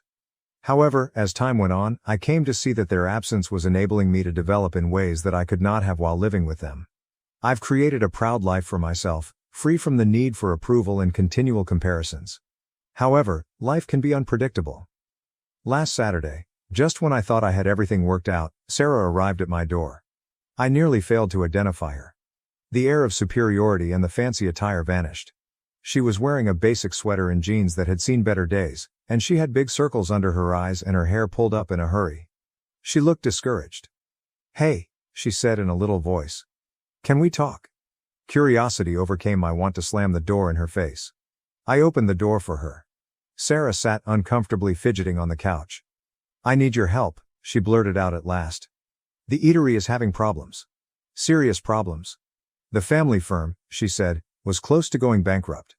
Our parents' much anticipated large expansion had turned out to be a complete failure. They were drowning in debt because they had overextended themselves and took out large loans." When Sarah said, "Dad's talking about filing for bankruptcy," her voice broke. "Mom is in disarray, and I'm at a loss for what to do. Despite my best efforts, I am unable to resolve this." As I listened, I experienced a range of feelings. I had a sick sense of satisfaction. Wasn't this retribution for the way they handled me? However, I also experienced a twinge of, not quite pity, but a near feeling. "Why are you telling me this?" I inquired. "What do you expect me to do?"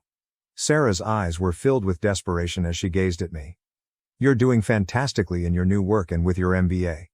I hope you may be able to assist, offer some guidance, or—" I understood what she was asking, but she didn't finish the phrase. She desired money. The black sheep is being rescued by the golden child. The irony was nearly unbearable. I said, "Let me get this straight," maintaining a calm voice. "After everything that happened, after 3 years of silence, you show up asking for help." Sarah was gracious enough to appear embarrassed. Quietly, "I know I messed up," she said. I felt envious. "All right. You were always so capable and intelligent. I lost it when I learned that Aunt Margaret was assisting you. I apologize." After 3 years, all she could do was apologize. It was dreadfully insufficient. "Sorry doesn't cut it, Sarah," I responded. "You have no idea what I've been through because of what you did." "I know," she responded, her eyes welling with tears. "But we're still related, aren't we? Family members support one another. Just give it some thought, please. Family." The word struck me hard. After everything that had transpired, were we still related? I informed Sarah that I needed some time to reflect. With a disappointed expression, she left her number and left. And now I'm here, attempting to decide what to do. On the one hand, I've put a lot of effort into creating this new life for myself. The familial drama, the incessant comparisons, and the sense of inadequacy have all finally left me. Is it really my intention to become entangled in all of it again? However, a tiny part of me still gives a damn. I feel something when I consider my parents' bankruptcy, not quite pity, but also not disinterest. However, there is a part of me that sees this as a chance to show them what they lost when they rejected me. To definitively demonstrate that I am not the failure they have always believed me to be. However, is it worthwhile? After the way they treated me, do I owe them anything? And would things truly change even if I did help? Or, regardless of what I do, would I always be the second best daughter? Reddit, I'm conflicted. How would you respond if I were you? Should I defend myself and let my family work out their own problems?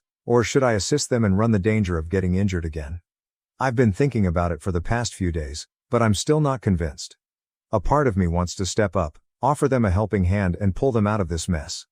It might present an opportunity to re-establish our friendship on more equal terms.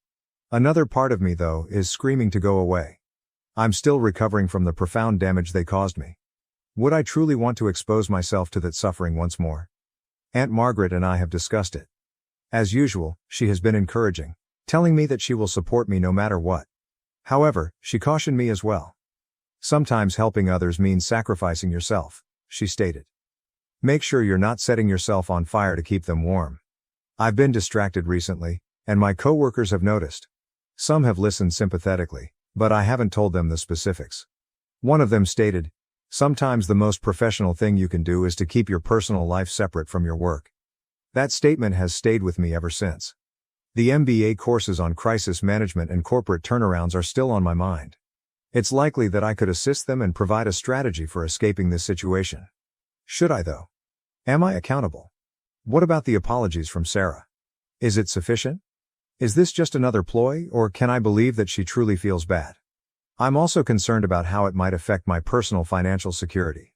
Even though I'm doing well now, I'm not exactly making a ton of money. Assisting them might jeopardize my future ambitions. One thing is certain, this time, whatever I decide, it will be on my terms. I've changed from being that insecure, terrified girl. No matter what occurs with my family, I will always be a strong, accomplished woman who recognizes her value. What do you think, Reddit? Should I put my own health first and let my family deal with the fallout from their choices, or should I offer them assistance? I'd greatly benefit from an independent viewpoint on this. Update 2. It's me again, Reddit. Things have taken a crazy turn since my previous update, and I can't believe I'm back so quickly. Do you recall how I debated whether or not to assist my family with their restaurant problems? The cosmos, however, chose to give me still another surprise. My parents arrived at my workplace a week following Sarah's visit. You read correctly, my office. They just showed up in the lobby one afternoon after somehow figuring out where I work. Talk about a systemic shock. My assistant buzzed me while I was in the middle of a meeting to let me know that 2 people were requesting to see me. My heart almost stopped when she told me about them.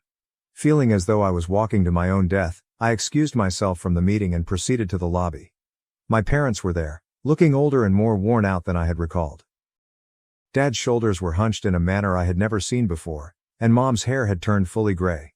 The weight of 3 years of stillness hung between us as we simply stared at one another for a minute. Dad finally stated, "We need to talk," in a rough yet oddly diminutive voice. I took them to a coffee shop nearby since I didn't want to have this discussion at work. An uneasy hush descended upon us as we sat down with our beverages. Determined not to make things easy for them, I waited for them to speak. Mom was the first to break. She added, "We were wrong," in a shaky voice. "We ought never to have expelled you. We ought to have paid attention to you. We sincerely apologize. Over the last 3 years I had dreamed of this moment countless times, but now that it was actually occurring, I felt nothing. There was only a hollow emptiness, no relief, no joy, not even rage." Dad added his voice. "You should return home. We can overcome this difficult period as a family once more." To give myself some time, I took a drink of my coffee. "Why now? At last?" I inquired. "Why after 3 years of silence?" After they looked at each other, I realized there was more to this tale. The depth of their desperation became evident as they started to explain. The restaurant was a total failure, not merely having financial difficulties. In addition to going overboard with the expansion, they had been taking shortcuts and breaching the law to stay afloat, including tax evasion, health code infractions, and even some dubious supplier transactions. They now faced possible criminal penalties in addition to bankruptcy. Dad said, "We need your help," in a voice that was just audible above a whisper. "Your business knowledge, your connections, you could save us?" Stunned, I sat there. My parents, who had dismissed me on false pretenses and had always viewed me as second best, now viewed me as their only hope. "Let me get this straight," I remarked, finding it difficult to maintain my composure. "You kicked me out, believed the worst of me without any proof, didn't contact me for 3 years, and now you want me to bail you out of your illegal activities?" Mom attempted to grasp my hand as she reached across the table. I retreated. With tears in her eyes, she continued, "We know we don't deserve your help. However, we remain family. We're at a loss on what to do, so please." Family. That word was used once more. However, as I observed them, I came to the realization that they were no longer members of my family. Aunt Margaret, a member of my family, had given me unwavering support. My family consisted of the friends I had established at work and in my MBA program who respected me for who I was. I inhaled deeply. I said, "I'm sorry." And I was surprised at how composed I felt. "But I am unable to assist you. What you're asking, money isn't the only factor. You're asking me to sacrifice all I've worked so hard to achieve, including my job and principles. I'm not capable of doing it." Their shocked expressions were nearly funny. They obviously didn't think I would say no. Anger colored Dad's face. "After everything we've done for you," I interrupted him. "What have you done for me? You mean denying me support for my education when you paid for Sarah's, excluding me on false pretenses and favoring her throughout my life?" Now Mom was crying aloud. "Please, sweetie, we'll lose everything." I experienced a little pang of guilt. Then I thought back on the previous 3 years, including the hardships, the suffering, and the development and accomplishments I had made on my own. I stood up and said, "I'm sorry you're in this situation, but these are the results of your own actions. I am unable to save you." "We'll be ruined," Dad yelled as I turned to go. "Is it your preference?" I stopped and turned to face them. "I want you to accept responsibility for your actions," I stated. "I want you to understand how much you lost when you threw me out. What I really want, though, is to be free of your drama and manipulation." I left my parents behind and left the coffee shop after that. I felt as though a burden had been lifted as I entered the street. I had finally chosen myself, set my boundaries, and confronted them. However, the tale doesn't stop there. I gave that confrontation a lot of thought. I came to the realization that merely leaving was insufficient. My parents' actions were unlawful, and if they persisted, others might suffer harm. I therefore had to make a tough choice. I reported what I learned about the restaurant's unlawful operations to the appropriate authorities, including the police, the IRS, and the health department. Although I knew it was the right decision, it wasn't an easy one. The consequences were severe and quick. Screaming and sobbing, Sarah called me and accused me of ruining the family. I don't know what grounds my parents believed they had, but they alternated between pleading for assistance and threatening legal action in their voicemails. But I didn't back down. I informed the authorities of what I knew and made it apparent that I was not involved in any unlawful activity. Aunt Margaret was there for me during the difficult few weeks, reassuring me that I was acting morally.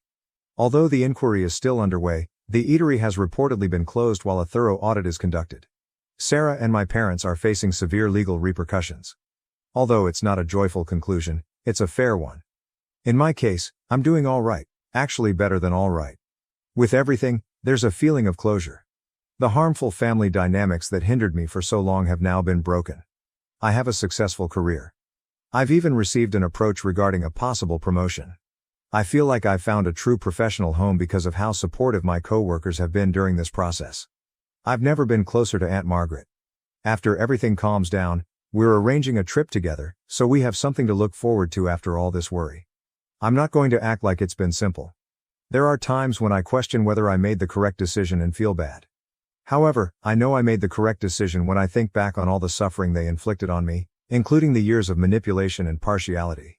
Here I am then. I felt confused and alone after being evicted from my house 3 years ago.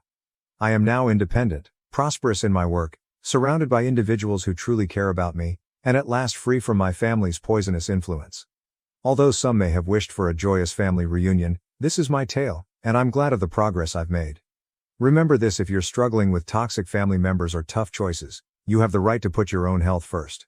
You are entitled to establish limits. Additionally, there are instances when the family you choose matters more than the one you were born into. I appreciate Reddit's support along this journey. You have no idea how much your guidance and assistance have meant. Cheers to fresh starts and making our own happiness. Am I the asshole for publicly exposing my aunt and entitled cousin after they ruined my birthday and made it all about themselves?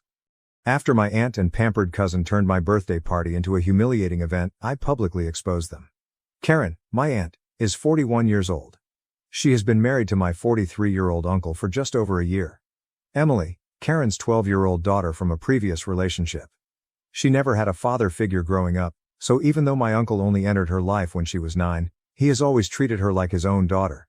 My uncle brought Karen and Emily to our family when their romance turned serious. They have attended the majority of get-togethers and family vacations ever then. Karen was always very demanding and would make others do what she wanted, which is why I never liked her. She didn't respect anyone, but that's another matter. For instance, she would consistently be late or absent at all for occasions. Even though she was informed that punctuality was crucial, I mean to say that she was 45 to an hour late. She never expressed regret over it. She also never accepted no for an answer and would constantly ask people to do things for her, such as go get something from the store or do whatever she didn't want to do. She has even stated on several occasions that she anticipates receiving princess-level treatment. My uncle appeared content with her, so even though my family thought she was rude and nasty, we didn't really voice our disapproval. Thus, we left it alone. But her daughter was the true issue. I will attempt to enumerate some of Emily's rude and entitled actions, but I cannot begin to explain them all. I was 20 years old and usually sat at the adults' table when Emily was first presented to us. She insisted that either she sit with the adults or I return to the children's table since she felt it was unfair that I was seated with them while she was not. She was 10 years old at the time, in case you forgot. My aunt told me to go sit with the kids rather than telling her that I was an adult and she was a child.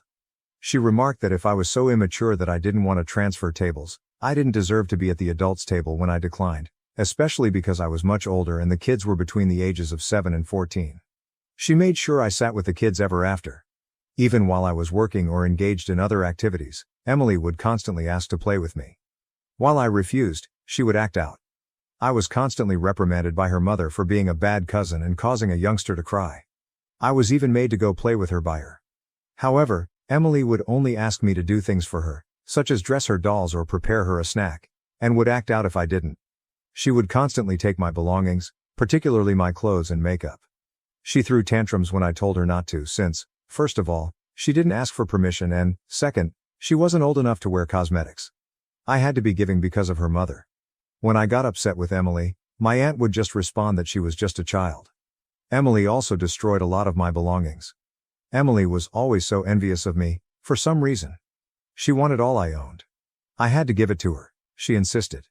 My family threw a party to celebrate my bachelor's degree, but Emily was upset that she wasn't given the same attention or celebration. The following day, my aunt had the same party at the same location. Emily would ask her mother for and eventually receive every gift I possessed. Even my birthdays would be centered on her.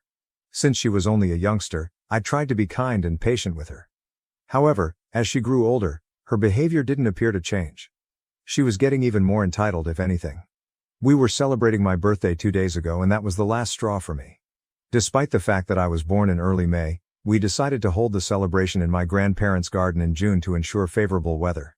Emily began grumbling that we were celebrating my birthday a month after my real birthday as soon as she got there, around an hour late. She said that since it was around Christmas and she didn't actually have a birthday, we could celebrate hers as well if we were doing that. To be clear, she is still 1 month away from Christmas on November 29th, which is her birthday. We always got her lovely presents, and her mother, Karen, always made a great deal out of it. We would also be celebrating Emily's birthday, so she conveniently forgot about that and whined for 10 minutes or so before her mother gave in and asked my grandmother to get her another cake with candles. Emily then grumbled that since she had no presents, it wouldn't be a true birthday. I had lots of gifts, so if there were none, we could just share mine, Karen replied, adding that folks had time to go get her something. I was enraged.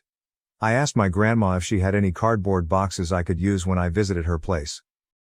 "Congratulations on being such a spoiled brat," was the only thing I placed inside the one I took and pretended to wrap as a gift. "Don't worry though, your entitled mother brought you up that way, so it's not your fault. I hope your present is enjoyable." It was juvenile, to be sure, but I'd had enough. For the last 3 years, she had spoiled the most significant events in my life, and I was sick of it.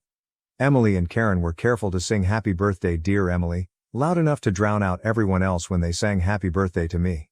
Even though I was furious, I assumed she wouldn't be grinning for very long. I was correct. She began shouting and having a fit as soon as she opened my gift and saw what I had written. I simply smiled at her the entire time, even though her mother began to yell at me. After calling me a lot of derogatory names, Karen and Emily left right away. Since nobody liked Karen or Emily, my family didn't really respond. However, my aunt, uncle, and even some other family members have texted me a lot to express that I was a big jerk for spoiling a small girl's birthday. Although I don't really regret what I did, I keep wondering that maybe I went too far, so I haven't responded yet. Recent update. My dad called me just now. I'm going to attempt to tell you everything he told me before I forget all of it.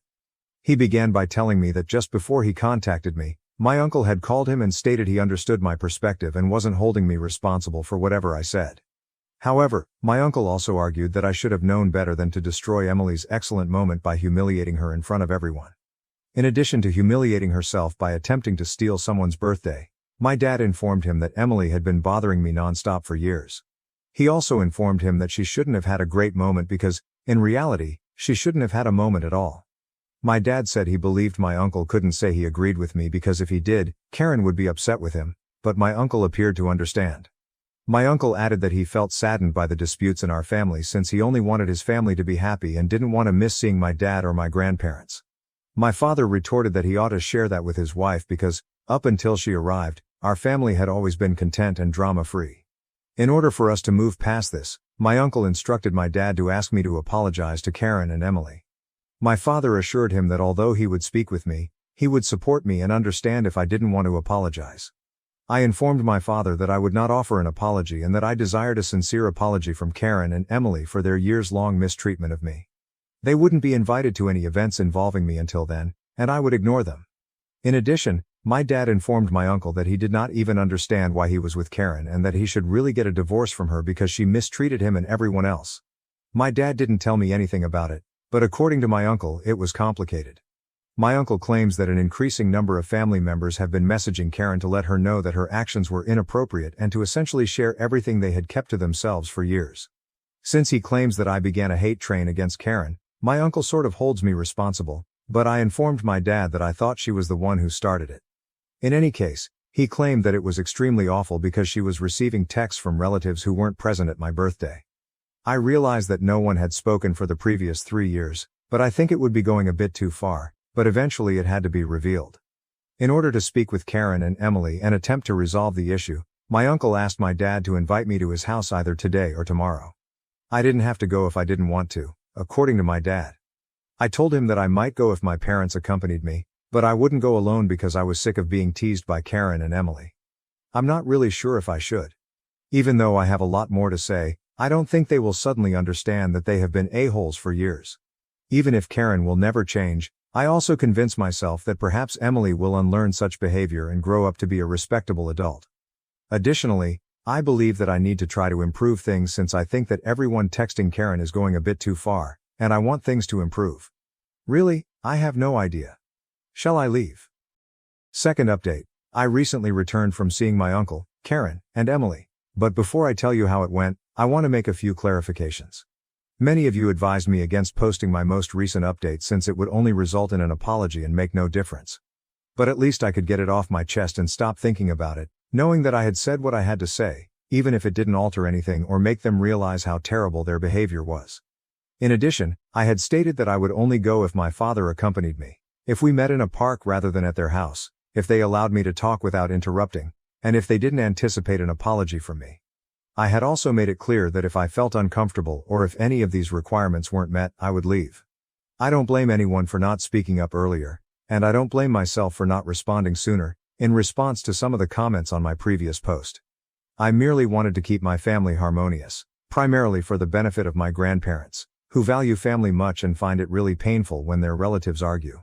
I don't really regret not saying something sooner, even though I know I could have and perhaps should have. Anyway, let's get to the exciting part. I met them in a park approximately an hour ago and this is how it happened. I had a list of things I wanted to say, which was essentially a rundown of all the times Emily or Karen had acted like entitled brats. I informed them of this and went into great detail about how disrespectful that was. I'm fairly pleased with myself for maintaining my composure the entire time, and they all had the grace to wait for me to complete without interjecting. Thus, it was a good beginning.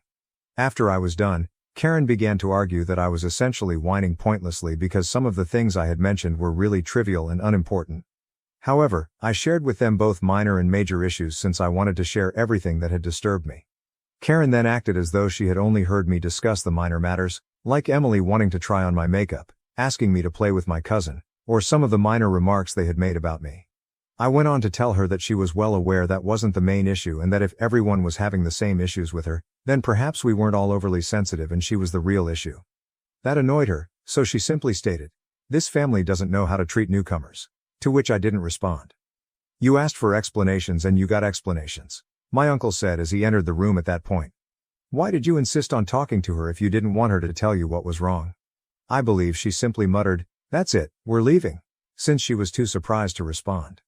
Emily said to me, "Sorry I ruined your stuff in your birthday," before she and her mother departed. I would say that this talk went better than I had anticipated, especially considering my lack of optimism and low expectations. Since her mother didn't perceive the issue, Emily's apologies seemed sincere, though I'm not sure if it was. I am aware, therefore, that she was not asked to apologize. It's okay that Karen didn't see the issue because I didn't anticipate her doing so. Despite the fact that my uncle will likely face consequences, I'm glad he spoke to Karen. I did well, my dad said, and we could all go on now that it was over. Update 3. As I indicated in my previous essay, my uncle advised Karen not to come if she didn't want an explanation.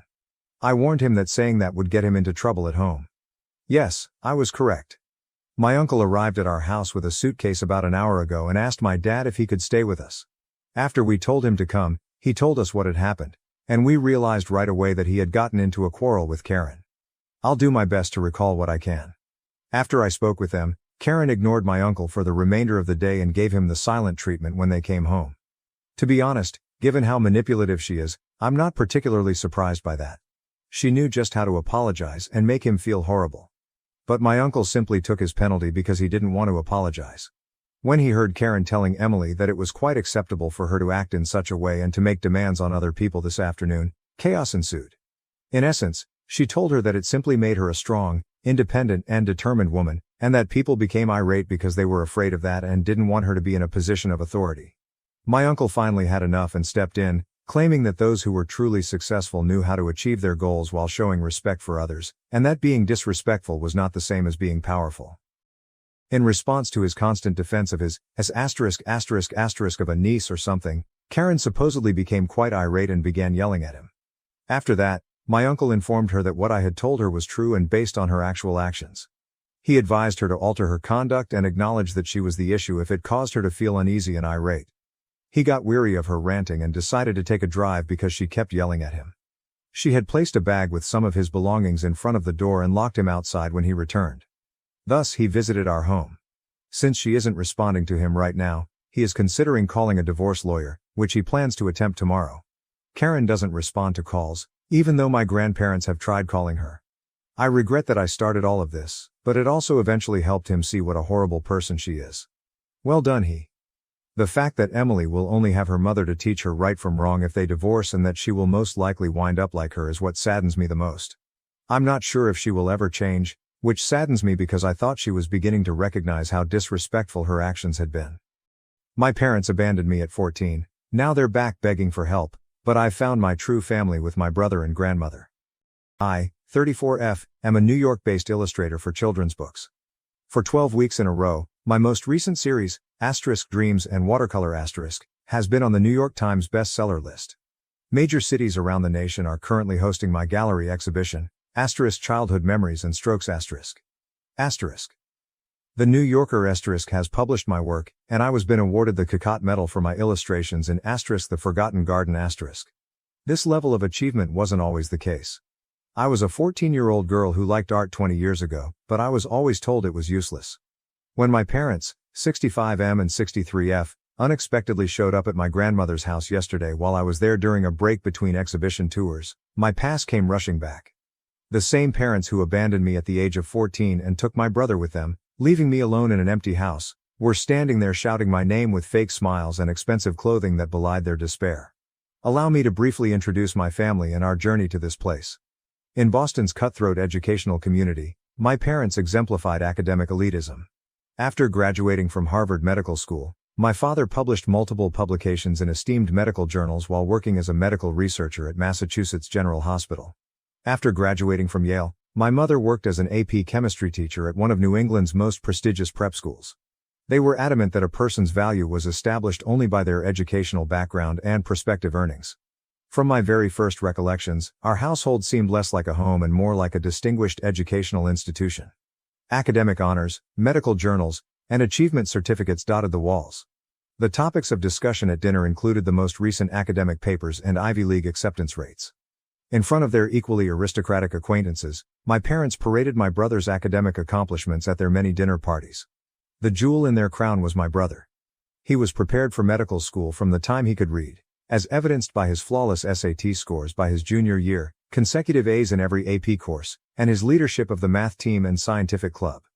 Despite his innate academic prowess, I occasionally caught him yearningly gazing at the basketball court during his required study sessions. However, I was unique. I was drawn to painting as soon as I could grasp a crayon. I was using photos to create whole stories while other children were learning their ABCs. My artistic skills were recognized by my preschool teachers, but my parents disregarded them as cute but impractical. Despite their constant promotion of instructive movies and academic flashcards, I always returned to my sketchbook. By middle school, there was a huge difference between what my parents expected of me and what I actually experienced. My grades were extremely erratic. Even after hours of forced tutoring, I would hardly pass mathematics but receive an A+ in literature when we studied poetry. My haven was art class. My parents never showed up for the ceremonies, even though I won the statewide Young Artist competition 3 times in a row. My first true supporter was Mrs. Thompson, my art teacher at Franklin Middle School. She acknowledged not only my technical proficiency but also my distinct visual narrative style. She would remain after school to teach me new skills and tell me, "You have a gift. People are moved by your art." She made several attempts to contact my parents with notes about scholarships for art school and potential careers in drawing and animation. Those notes, always followed by my mother's characteristic scoff, inevitably ended up in the trash. As we grew older, the differences between my brothers and my lives became more noticeable. He received new clothes for each academic accomplishment, visited academic summer camps at prestigious colleges, and had private tutors for every topic. In the meantime, I spent summers alone myself in my room while they took my brother on college campus tours, wore my brother's hand-me-downs despite being a girl, and ate whatever was left over after their family dinners, which I was frequently told to forgo in order to concentrate on getting better grades. The infrequent times I spent with my brother were the only positive aspects of our family. He occasionally crept into my room late at night to help me with my arithmetic homework and bring refreshments from his study sessions. "Your drawings are amazing," he would mutter as he carefully perused my sketchbook. "I wish I could create something like this." Although those times of intimacy were priceless, they were always tempered by the awareness that publicly endorsing me would put him in danger of being targeted by our parents. Home life grew more and more alone. My parents no longer acknowledged me unless it was to bring up yet another academic setback. They told me I needed to do my own laundry by setting up a washing machine in the basement and placing an instructional DVD close by. When they weren't around, I had to scrounge meals out of the refrigerator. My room, which was stocked with art equipment I had saved up for by gathering recyclables and helping out around the house, became both my haven and my jail. After then, everything changed on that Tuesday in April. After looking over my portfolio, Mrs. Thompson was overjoyed. She exclaimed, "This is college-level work," while displaying pamphlets from many art schools. "With your talent you could get a full scholarship." I felt for the first time that there were actual options for my future. With aspirations of art school and a future where I could be myself, I recall almost flying home. However, the house felt different, empty, when I opened the front door. There were none of the typical sounds of my mother typing or my brother's study music. The quiet was overwhelming. A note was placed on the dining room table, the same table where I was not permitted to eat with them. It was my mother's handwriting, chilly and exact.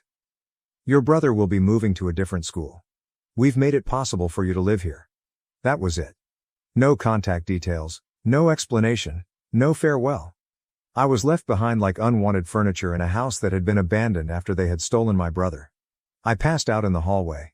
My portfolio all over the floor, my tears mingling with my sketches. I sat there for hours trying to figure out what I had done to merit such total desertion. Even though it was getting dark inside the house, I was unable to move. I mistakenly hoped that they would return, that this was simply some fancy lesson about academic dedication, as I heard every creak and moan of the house. Practical concerns started to surface as the shock subsided. I was 14 years old. How was I to survive on my own? What about expenses for education, bills and food? In my distress, a recollection of my grandmother came to mind. We used to see her frequently before my mother and her had an inexplicable falling out. She was a foster home caregiver who never questioned my love of art and always had a special grin for me. I spent hours looking through old documents and cabinets before discovering an address book hidden under the landline phone. With shaking hands, I called her number, hoping it was still active. I started crying when her kind voice answered. I was able to describe what had transpired despite my emotions. "I'll come right away, sweetheart," she responded without hesitation, and I will never forget that. Bring anything that is important to you. Considering that she lived 2 hours away, my grandmother came in record time. She remained silent when she saw me with my painting tools all about me, my clothing filthy and my face wet with tears. She simply gave me a hug while softly caressing my hair in a way I had nearly forgotten was possible. She whispered, "You're beautiful, Art," as she studied my strewn about drawings. "Let's get you and your talent somewhere safe." My life was totally altered by the years I spent with my grandmother. She resided in an ancient house surrounded by nature in a little hamlet in western Massachusetts. My new school was completely different from my previous one. It was smaller, more caring, and had teachers who valued me as a person rather than just my GPA. I was able to breathe for the first time. My grandmother used some legal wrangling to convince my parents to give minimum financial support. I later found out that she had threatened them with child services and public exposure. But that was all they were involved in. I never saw or spoke to them, and I never even got a birthday card. My granny turned into my staunchest ally. Using materials she found at flea markets and yard sales, she converted the sunroom into an art studio. She used to say, "Art supplies are an investment in your future, even in times of financial hardship." She helped me prepare my first portfolio, photographed every piece I made, and went to every art show. I saved every cent for art school by working part-time jobs throughout high school. Because my teachers helped me make connections between art and other courses, rather than because I felt under pressure, my grades also improved. Perspective and composition became central to geometry. I learned about color theory and pigments thanks to chemistry. My illustrations were inspired by history. With the help of my grandmother's constant support, part-time job and student loans, I managed to attend the Rhode Island School of Design after winning a partial scholarship. College changed my life. I discovered my voice, my community, and my style. A small publishing business became interested in my thesis idea, a children's book about a young artist figuring things out. It wasn't an easy road to success. I barely made enough money from my first novels to pay off my student loans. I worked as a freelancer, lived in a small studio apartment, and occasionally questioned whether my parents were correct to say that art was not practical. However, I persisted in pushing, creating, and believing in the road that my grandma had guided me to. Then everything changed 3 years ago. My grandmother's garden and her loving nature served as the inspiration for my book The Forgotten Garden which appealed to both parents and kids. Finding your own way, growing up unique, and the strength of unconditional love were all common themes in the pictures. The subsequent triumph still seems unreal at times. Which leads me to yesterday, when my folks showed up at my grandmother's house out of the blue. They had obviously been keeping tabs on my achievements. They noted my recent accolades and cited reviews of my work, but their well-groomed exterior belied their dire circumstances. I know the truth about their current situation via mutual contacts. Due to his handling of female patients and employees with less prominent educational backgrounds, my father is the target of numerous harassment claims at the hospital. After recordings of my mother bullying students and younger teachers and disparaging their academic backgrounds and future prospects came to light, she was compelled to step down. Standing on my grandmother's porch yesterday, they claimed that we were kin. Families ought to help one another. However, I felt nothing except a chilly, unmistakable certainty as I stood there and stared at these individuals who had deserted me when I needed them most and who had only come back now that I was succeeding and they were having problems. I flatly rejected them. They erupted, yelling about familial responsibilities and filial piety. I was now expected to support the same parents who had thought me unworthy of their time and affection. A temporary restraining order was granted by the police as the situation worsened and neighbors called them. Through it all, my grandma, who is now in her 80s but is still my rock, supported me. As I looked at her, I realized what true family is: acceptance, love and support rather than biological ties or duties. I'm still absorbing everything as I type this. I'm putting my most recent book tour on hold while I handle this.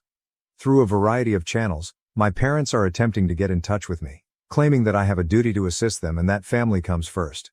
In an attempt to guilt me into doing the right thing, some members of my extended family have begun to phone. However, I know I'm already doing the right thing as I sit here in my grandmother's sunroom, surrounded by the art supplies she continues to gather for me just because. I'm considering filing a lawsuit to formally break off any connections that may still exist. However, I have some concerns regarding my brother. When I last heard from him, he had left the nation years ago because he could no longer stand our parents' domineering behavior. I occasionally question whether he is aware of my accomplishments, whether he has read my books, and whether he recalls those late-night periods when he was the only person who had faith in me.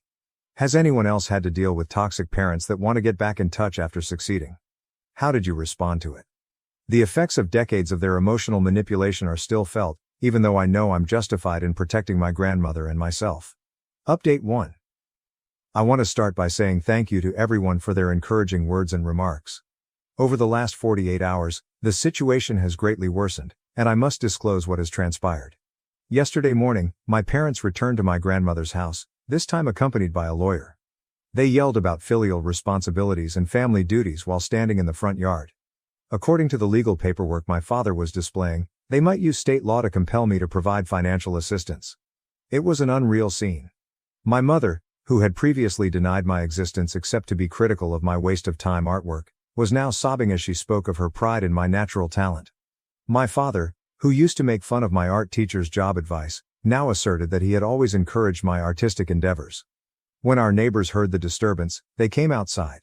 The fact that these well-dressed individuals were the same parents who had deserted their 14-year-old daughter startled Mrs. Sullivan, who had lived next door to my grandmother for 30 years. While her husband began filming the incident, she promptly contacted the police. My parents attempted to present themselves to the officers as worried parents trying to get back in touch with their accomplished daughter. Nevertheless, a number of neighbors came forward to testify that my grandma had been parenting me by herself since I was 14. The fact that my parents had left a youngster alone with only a message piqued the officer's curiosity. Officer Martinez was really sympathetic. She clarified that, notwithstanding their assertions, I am not legally obligated to provide for my parents' current financial hardships. Because they were harassing my grandmother and causing her grief, she assisted us in requesting an immediate restraining order. The most telling incident occurred when my father lost his temper with the cops and began to rant about academic credentials and how he couldn't comprehend how his failure of a daughter had outperformed him.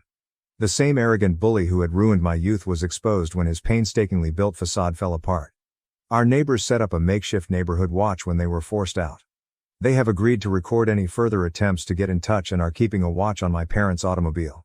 For our records, Mrs. Sullivan even sent us security camera footage. We have a compelling case for a permanent restraining order, according to my attorney. She's also looking into the possible legal repercussions of their leaving me when I was a kid. Although I have no interest in filing charges, she believes that knowing this information could deter them. The way that this circumstance has brought to light the actual meaning of family and community is really remarkable. My biological parents have never been as concerned or supportive as my neighbors. Every morning, Mrs. Sullivan delivers freshly baked bread to my grandma, and Mr. Chin on the other side of the street put extra security lights at no cost. Although my grandmother is managing everything with incredible fortitude, I'm concerned about the stress this is putting her under.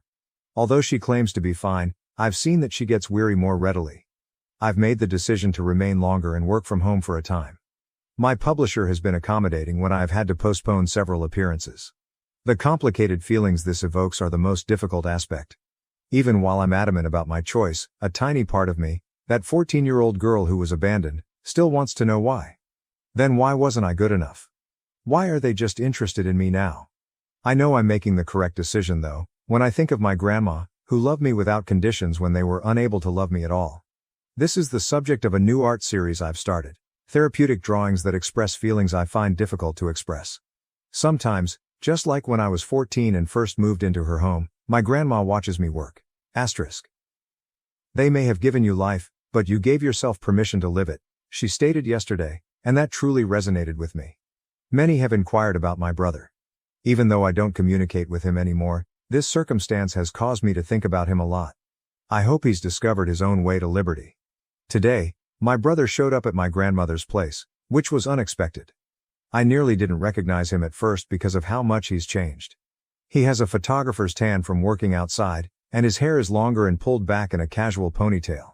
However, his smile matched my memory exactly when he stated my name. I discovered that he has been capturing cultures and landscapes all over the world as a travel photographer. He has been following my career since he watched me on the news in Rome when I was awarded the Toccat Medal. He showed me several of my books that he had gathered from other nations and remarked, "Your illustrations tell stories that transcend language." He told me his story over glasses of my grandmother's chamomile tea. He started to doubt our parents' strict academic ideals during his senior year of college, when he was surrounded by colleagues following their own varied pursuits.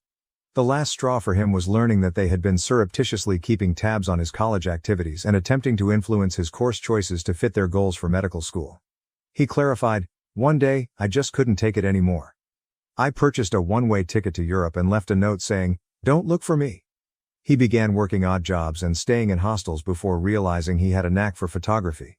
Since a travel publication saw his social media photos, he has been taking pictures all around the world. Then he turned to face me, his eyes watering. I really apologize. I ought to have gotten in touch with you earlier. I was a coward who was just concerned with getting away. As he went on, his voice broke. I always thought of the little sister who used to show me her drawings late at night when I saw kids reading your books in other countries. I was unable to control my own tears. We discussed how, both of us ensnared in our parents' oppressive expectations, he would sneak me snacks and assist me with my homework on such nights. I said to him, back then, you were the only one who saw me. Like he used to do when I was having trouble with math problems, he reached across the table and squeezed my hand. He also discussed his knowledge of our parents' demise. After he left, their behavior seemed to have gotten worse. They became more and more oppressive at work without either of us to keep them in check. While Mom's verbal abuse of students and younger teachers finally caught up with her when someone filmed her outbursts, Dad began to harass female patients who didn't reach his educational standards. Occasionally, my grandmother wiped away tears as she observed our reunion from her favorite armchair. She disappeared into the kitchen to make her unique candied sweet potatoes, which she used to make for our infrequent visits as children, when we inquired about lunch. The flavor reminded us of the good old days before our parents' greed ruined everything. We discussed future plans over dessert. The location of my brother's upcoming photographic project is only a few hours away in New York. As we looked at old pictures my grandmother had saved, my brother reflected, sometimes I wonder if they ever loved us. We're going to hold monthly family meals here at grandmother's house, real family dinners, full of love and acceptance instead of academic pressure and judgment. Perhaps in their own perverted manner, I answered. But they were more in love with their conception of success. He nodded, fully comprehending. No more 20-year gaps, okay? My brother said as he gave me a hard hug before he left. Little sister, you're trapped with me now. I was at ease with my choices for the first time since our parents returned. We came here because of their desertion, to a freedom and familial connection they could never comprehend. After he went, my grandmother said it best. Families are sometimes made rather than born. Founded on understanding, love and second chances. She is correct as usual. Our parents attempted to mold us into their ideal of success, but life had other ideas. Through the lens of a camera, my brother discovered his art. Illustration helped me discover mine. Together, we discovered the true meaning of family. I appreciate all of the encouraging remarks.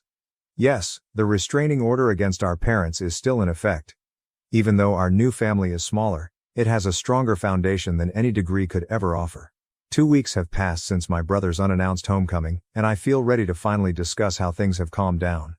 A lovely event that encapsulates our new reality occurred today. On the few occasions that our parents would allow us to visit as children, my grandmother would prepare her special candied sweet potatoes, which she surprised us with. As she placed the dish on the table, she exclaimed, her eyes sparkling, "I've been waiting years to see you two share these again." My brother and I looked at each other and giggled as we recalled how, when our parents weren't there, he would covertly store some for me. Through mutual contacts, we discovered more information about our parents' current circumstances over the sweet potatoes. The whole story is worse than we first believed. In addition to his unwanted approaches on female patients from what he deemed to be suitable academic backgrounds, Dad's harassment at the hospital was not limited to his educational background.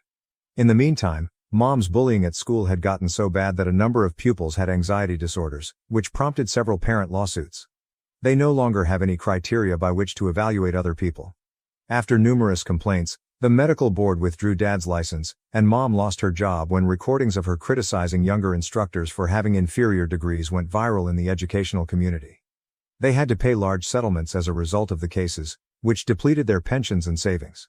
They now hold entry-level positions under managers they previously would have written off as having poorer academic credentials. Mom works in administration at a community college while Dad stocks shelves at a chain of pharmacies, both of which are run by managers with only a high school degree. As my brother put it, maybe they'll finally learn that human value isn't measured by degrees. It's a particularly ironic turn of events. To be honest, we don't care about their demise anymore. Our goal is to use the ashes of our history to create something fresh and lovely. Today, my brother came up with a fantastic idea. Every month, we will gather at our grandmother's house for authentic family dinners, free of academic scrutiny over meatloaf and without any exclusions. He is moving to New York, which is only a few hours away, to establish his photography business. He claims that observing our grandma with us served as the inspiration for his most recent project, which documents intergenerational family ties across cultural boundaries. I'm doing the illustrations for a brand new children's book about discovering your real family. Indeed, there is a charming grandmother figure who bakes enchanted sweet potatoes. In addition, our grandmother is thriving now that we are both here. The sketches I thought were lost forever and the covert pictures she took of my brother playing basketball when he should have been studying were among the old artwork and pictures she retrieved from a box today. She informed us, "I always knew you both had different dreams. I simply awaited the day when you could follow them without restriction." We rummaged through the box for hours, resolving old wounds and exchanging stories. While studying late at night in his room as children, my brother discovered a sketch I had done of him. I discovered a picture he had surreptitiously shot of me sketching in the backyard, fully content and coated in chalk dust. Over the years, our grandmother had kept these fragments of who we really were. There is no greater contrast between our current gathering and our previous family dinners. Rather than a tense quiet punctuated only by questions about grades and test scores, our discussion flowed freely, alternating between our grandmother's soft advice, my brother's travel adventures, and my most recent illustrations. The sweet potatoes, which somehow taste much better than we remembered, brought us to tears of laughter. My brother and I assisted in cleaning the kitchen as the evening came to an end. Something our parents would never have permitted us to do as it interfered with our ability to study. With tears in her eyes, our grandmother observed us working together. "This is what family really means," she declared. "We have made the decision to keep the restraining order against our parents in place. Their persistent efforts to get in touch with us via different channels have only made us more determined. They had their opportunity to be family, as my brother put it. Instead, they opted for intellectual prominence. In the future, we intend to remodel a portion of Grandma's home. After relocating here, I set up a proper art studio in the sunroom where I originally began drawing, and my brother is turning the old study into a dark room for his photography. These areas stand for everything our parents attempted to stifle. Our genuine selves, our true passions, and our true skills. As we were leaving tonight, our grandmother said it best. Families are sometimes made rather than born. Founded on understanding, love and second chances. She is correct as usual. Our parents attempted to mold us into their ideal of success, but life had other ideas. Through the lens of a camera, my brother discovered his art. Illustration helped me discover mine. Together, we discovered the true meaning of family. We are grateful to everyone who has supported us and followed our tale. We serve as evidence that sometimes the first step to discovering your true family is leaving a toxic one. In response to inquiries concerning legal problems, we have not had direct communication with our parents, but we do maintain both restraining orders. Even though our family is now smaller, it has a stronger foundation than any degree could ever offer. Mom said my sister should have married my husband, and now she's been coming over when I'm gone, walking around in towels. What should I do? Everyone around me thinks I'm overreacting, but I'm unhappy with my mother and my sister about something she said. Please be brutally honest and let me know if I'm acting insecurely or if my spouse and mother are mistaken. I'll give you a little background. Growing up, my husband James, 34M, and I, 29F, lived next door. My spouse and my sister, Fran, 34F, were in the same grade. Because my sister was so intelligent and attractive, everyone knew her at school. We all knew that James had a major crush on her. Fran scolded him in front of the entire school when he asked her out to senior prom. Although he relocated to a different state for college, they stayed buddies, and we only heard from him on the holidays. Growing up, James and I were never buddies because I was in middle school at the time of all of this. They would purposefully shun me or include me in their activities and hangouts, even though I was significantly younger than they were. I got my first job in the same city as James after attending a reputable institution. Since I didn't know anyone there, my mother advised me to get in touch with him. After becoming friends, we were married 3 years later. We both love our lives and have well-paying careers. Because James's mother was ill and our professions permitted us to work from home during COVID, we returned to our hometown. Fran had a decent life too. Her husband was wealthy, and she married him when she was 23. Fran found out 2 years ago that he had cheated on her with several different people during their marriage. She made the decision to end the relationship. Fran and my mother moved back. She was expecting hefty alimony and hadn't worked since her marriage. However, she hardly received anything and is having financial difficulties as a result of issues with a prenuptial agreement. She found a job, but she still lives with my mom because she can hardly afford a place of her own. She received a lot of support from James and me throughout this process.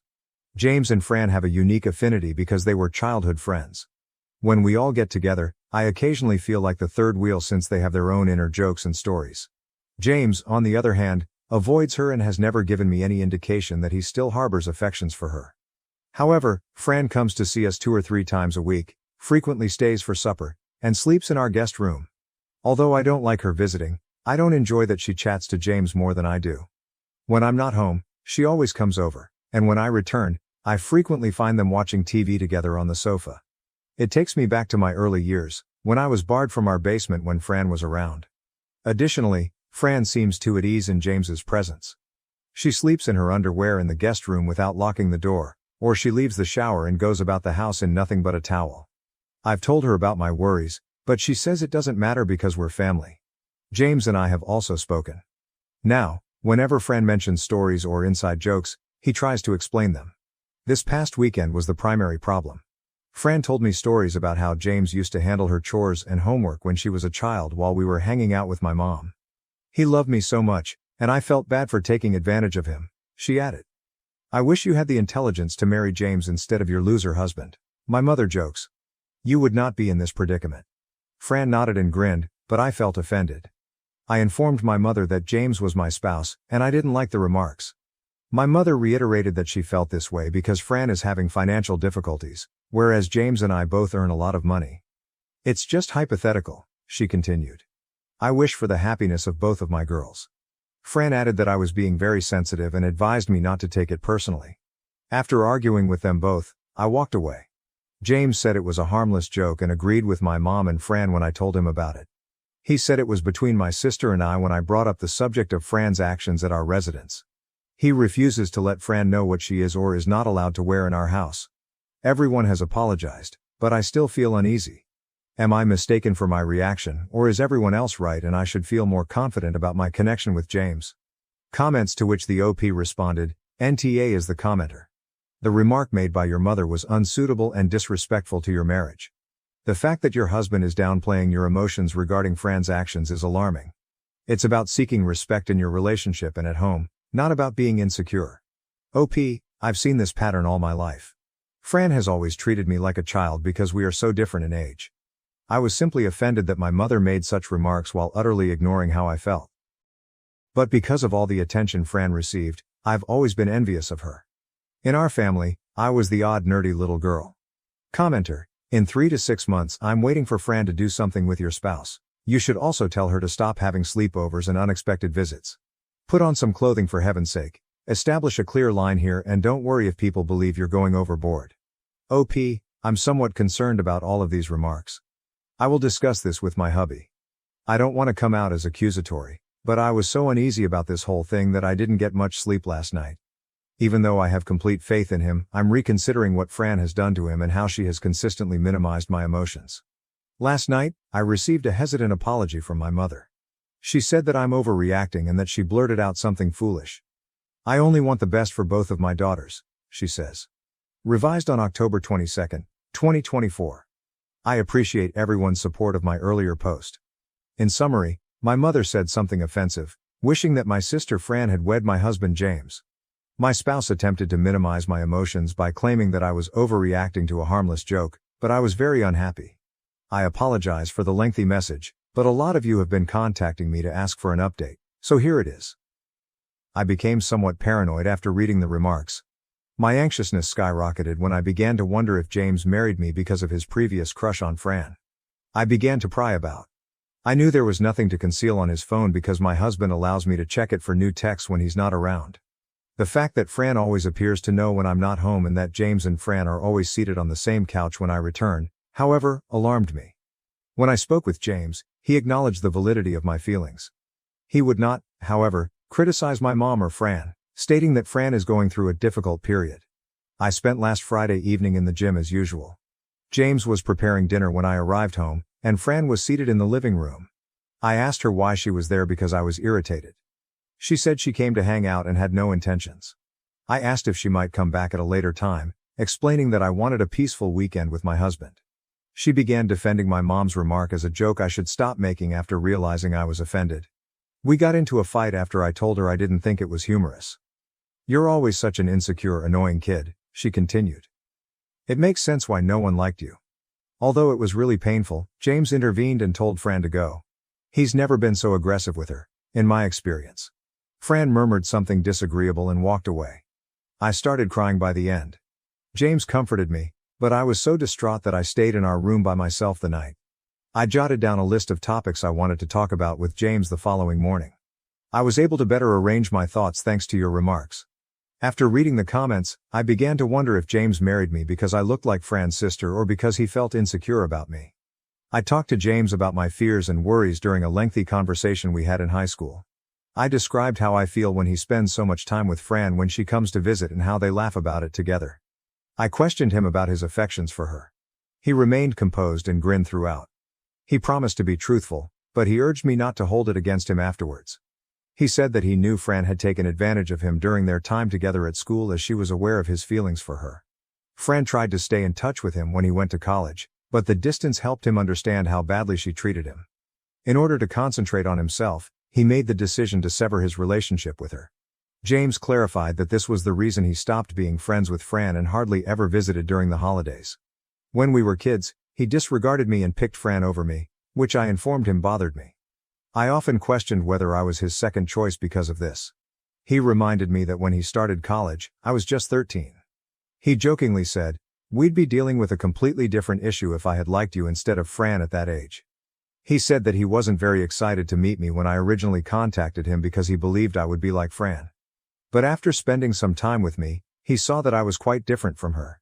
We quickly grew close, began dating, and eventually tied the knot. By the time Fran married, James saw that I frequently admired her and was jealous when she shared photos of her trips or showed off pricey presents from her husband. James claimed that because I seemed to perceive Fran as a North Star, he never explicitly informed me that he didn't enjoy hanging out with her. He told me that he had never been close to Fran and that, because they only saw each other a few times a year, he didn't mind her. But he wasn't sure how to behave following her divorce. He acknowledged that he was appreciative when I moved our family back to support his mother's health and that he wished to do the same for my family during Fran's divorce. Even though it meant going over high school things he would rather forget, he stood by Fran for me. I informed him that I found it bothersome that Fran would frequently drop by when I was at the gym in the evenings. He said that he thought it strange that she frequently paid me visits while I wasn't home and appeared to be familiar with my workout regimen. But he assured me that he would have informed me right away if Fran had ever done something troubling. He clarified that Fran simply likes to gossip about their high school pals and watch classic films and TV series that they grew familiar with. James advised me to have faith in him. Additionally, he volunteered to cut back on Fran's visits if that would help me feel more at ease, but he cautioned that I might end up getting back together with Fran in the future and didn't want him to appear like the bad guy. James, however, was adamant that he would not dictate to Fran what she should wear in the house because that would seem improper coming from him. Our chat gave me comfort. James has always been a fantastic husband, and I will always have faith in his dedication. My mother and Fran came to visit on Sunday. My mother expressed her heartfelt regret, claiming she never intended to offend me. She said that her remark about Fran and James wasn't meant to be taken seriously. Rather, she was merely expressing her hope that Fran might eventually meet someone as wonderful as James. Despite her initial harsh attitude, Fran also expressed regret for Friday's name-calling. She attributed her outburst to her hormones and explained that she frequently visited because she loved to spend time with her sister and closest friend. Fran is welcome to come at any time, but she should phone in advance to see if James and I have any plans. She concurred. I'm prepared to let this go, but since I know it annoys James as well, I want to set clear guidelines for when Fran can come and spend time with him alone. Now, everything is going well. Although I'm glad my darkest concerns didn't materialize, I acknowledge that I may require therapy to address my insecurities. Am I the asshole for exposing my brother's affair with my ex at my wedding? Now his pregnant wife wants a divorce? I apologize in advance for making this a lengthy read. Last week, Meg, 25F, the love of my life, and I, 32M, were married. The wedding ceremony was lovely, although, to be honest, there was some unnecessary drama. My brother may have to deal with a divorce as a result of what transpired. The family is berating me day and night, demanding that I make amends, and hell has fallen upon me. But I honestly don't think I'm at fault, which is why I've come here to get advice and insights. My brother, Colin, 34M, and I don't get along well. As children, we were pretty close as two brothers can be anyway. Although we had our share of arguments, our connection as siblings was never tense. We got along well because I knew he had my back and I had his. Our parents always prioritized family and made an effort to teach us the same principles. Regretfully, I was the only one who exhibited those principles. I began dating Shay, now 32F, 6 years ago when I was 26 years old. Everyone knew that I was very in love with her. She belonged to the same circle of friends that I was then hanging out with, and I fell in love with her right away.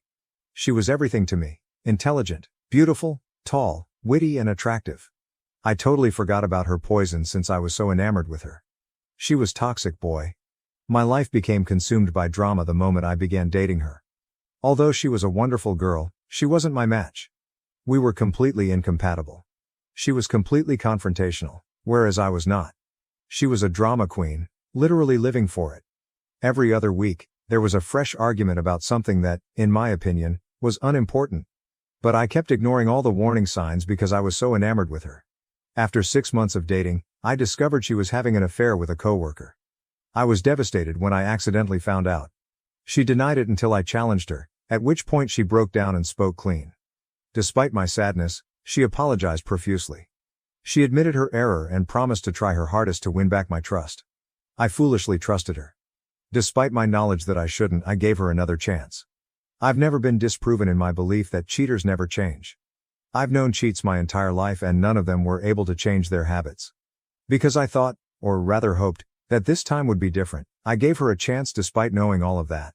I was mistaken. It was all okay for the first couple weeks. I felt that perhaps we could get past the tragedy and start a new life together, so I began to trust her once more. However, after 3 or 4 months, I began to have a persistent sense that something was off. She was behaving suspiciously and shadily. I justified her actions because I lacked evidence and didn't want to think she was cheating once more. However, the sensation persisted. At last, I asked her if she had anything to tell me or if something was happening. She got defensive and accused me of having unfounded suspicions about her. She claimed that in order to save her time in trying to regain my trust, I should have informed her if I had decided never to trust her again. She deceived me into thinking I was being suspicious. I trusted her. Weeks went by with no change in her behavior. I started secretly checking her phone since the overanalyzing was making me nuts. I should have realized the relationship was over at that moment. I had absolutely no faith in her. I should have left even if I hadn't discovered anything because I believed she was capable of cheating. However, I'm happy I pried because I discovered something that fundamentally altered my life, and it hasn't been the same since. It took me a long time to realize what was going on, but when I did, I felt like I had been hit in the face. In essence, she had been unfaithful to me for some time, but not just with anyone. She was seeing Colin instead of me. When I saw those texts, I was hurt as I had never been before. The worst kind of betrayal came from the two individuals who were meant to be the closest to me. What I was reading was unbelievable. All it did was make me want to cry uncontrollably and drop on my knees. Shay came in at that point and noticed me using her phone. She became irate with me, accusing me of violating her privacy. I just threw the phone against the wall, hurried out and showed her which chat I had open. I believe I spent 3 or 4 hours walking. She contacted me a few times, but I never picked up. She forced Colin to phone me after realizing I wouldn't be speaking to her. I wasn't having any of it when he called once and texted me a few times with phrases like, "I want to explain, and it's not what you think." I wasn't going to reject my own eyes, and what I had witnessed was sufficient evidence. When I got home, I texted Shay to tell her to come get her belongings from my house the next day. She called me once more, but I didn't pick up. I was numb for the following few days. I didn't speak with anybody. I was thankful when she arrived, gathered her belongings and departed without making a scene. After that, Colin made no attempt to get in touch with me, and how could he? After what he had done, what could he possibly say to me? I called my folks a week or so later and explained all that had transpired. In addition, I informed them that Colin was deceased and that if he were still alive, I would not be returning home. Although they were upset with the circumstance, they initially stood by me. I liked that they even went up to Colin. According to what I understand, Colin became defensive and said that he and Shay were in love, but my parents didn't agree. I was appreciative of their help during those initial months. I stopped talking to Colin altogether and began going to therapy. I came to understand how toxic Shay was to me during treatment. At that point, I started to think that this whole situation was perhaps a blessing in disguise. Although it was extremely painful, it prevented a terrible future for me. I eventually moved on from that episode, but I never spoke to Colin again and never forgave him. I met Meg a few months later, and the rest is history. When we first started dating, Our relationship was calm and pleasant, very different from the turbulent one I experienced with Shay. It wasn't until we decided to get married a few years later that I told my family about Meg. She was fully aware of my predicament with Colin and my reluctance to introduce her to my family. My folks were overjoyed when I eventually presented her to them and announced our engagement. They expressed their happiness and complimented me. They did, however, add that this was a chance to patch things up with Colin. I felt hurt and astonished. Given that I had moved on and Colin and Shay were no longer together, my mother proposed that we move on as brothers and leave the past behind us. I informed her that I would never forgive Colin for betraying me, but I made an effort to remain courteous. It was about my brother's ability to do something so terrible to me, not about Shay. Mom became irate and said that Colin and I had to be together because we were brothers. I informed her that Colin had shattered the connection of allegiance, which should be reciprocal. Whether or not to forgive him was up to me. When things became heated, Dad stepped in and told Mom to stop talking. Despite her reluctance, she was obviously upset. Mom even attempted to get Meg involved in the awkward dinner in the hopes that she would persuade me to make amends. Meg, however, merely stated that she believed I would make the best choice for me and that I would, if at all, forgive Colin when the time was right. By now, Mom was virtually enraged. She had this idealistic vision of our family as it was and will always be, and I'm not sure why or how she believed that I would simply forget this and move on. She refused to acknowledge that the farce was over and that the family would never return to its previous state. Mom agreed when Dad told her that the subject would not be discussed again. After a period of tension, things between us gradually improved. I had nothing to complain about because she made an effort to be extremely careful of limits and didn't bring up Colin again. I had no idea that my parents were plotting an intervention and were prepared to spoil my wedding.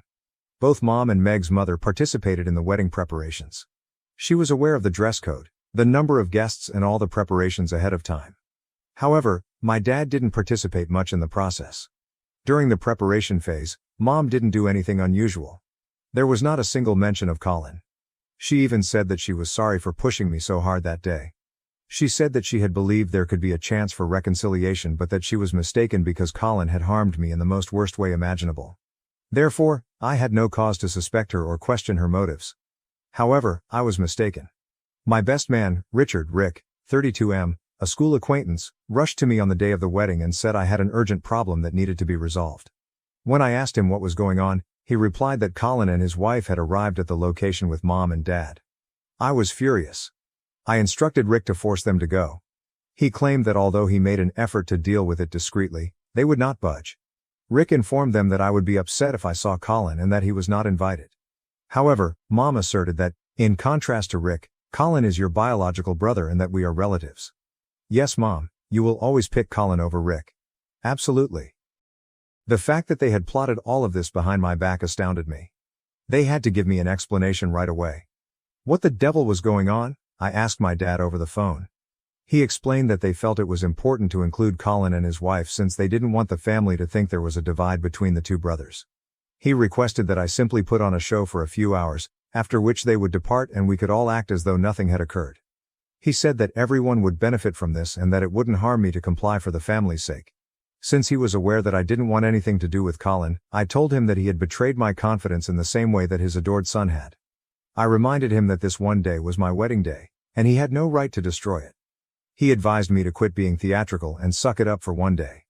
He suggested my flair for theatrics needed to be toned down a touch and emphasized that nobody was destroying everything. I ought to have questioned him about why on my wedding day, this familial act was so important yet nobody cared to do the same for Colin's.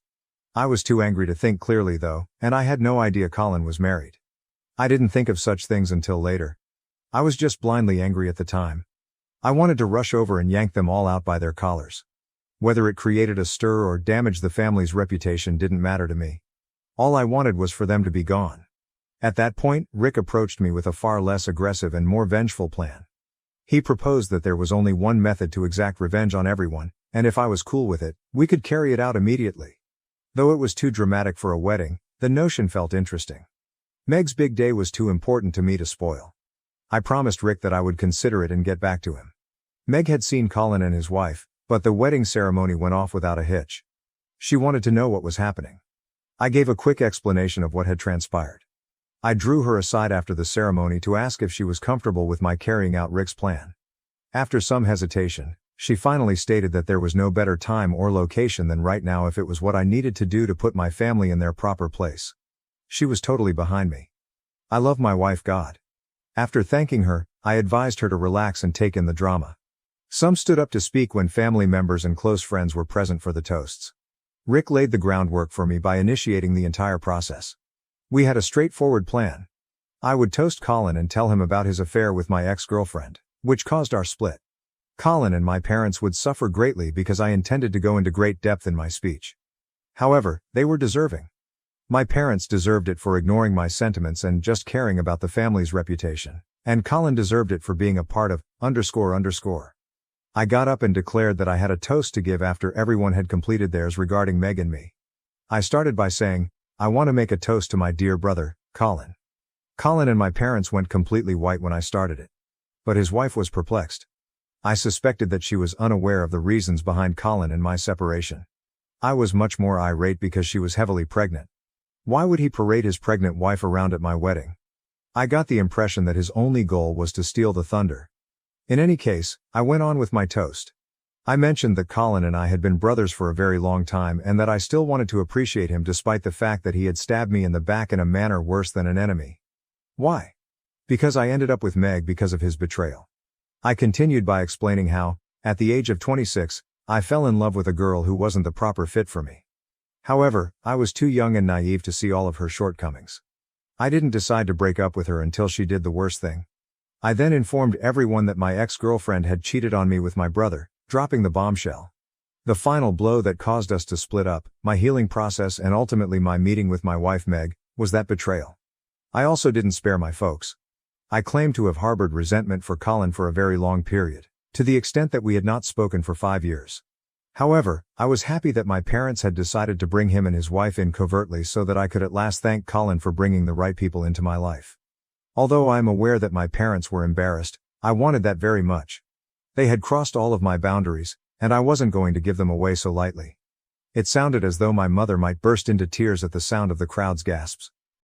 I had shouted it all for everyone to hear, and there was no way to defuse the situation. Colin's wife, whose name I don't even know, was staring at him in shock. Colin was unable to look people in the eye. He was completely embarrassed by it, and neither Rick, Meg, nor I did anything to lighten the mood. My parents were sitting there looking at the floor.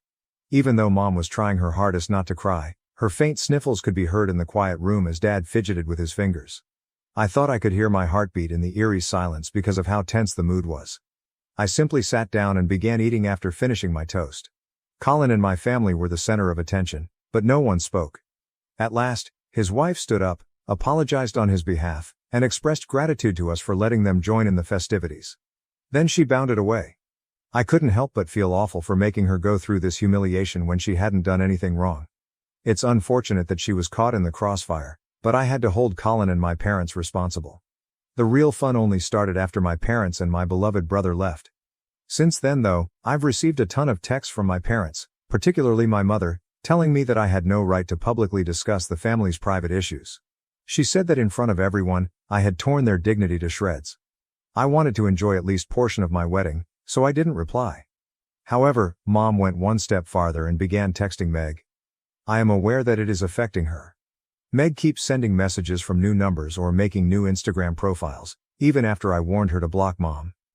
Meg is suffering greatly as a result of all this negativity, and I feel bad for bringing her into this situation. She is not deserving of it. She saved my life and now I've brought her down with me. It is incorrect. Mom claims that I was the one who caused the scene at the wedding, even though I've urged her to stop bringing Meg into the drama. Meg and I will now have to deal with the consequences of my actions, she says. I am aware that arguing with my mother is futile. Nothing I say will convince her to see reason since she is obstinate. Also, given that what I did was malicious, I can't really expect her to.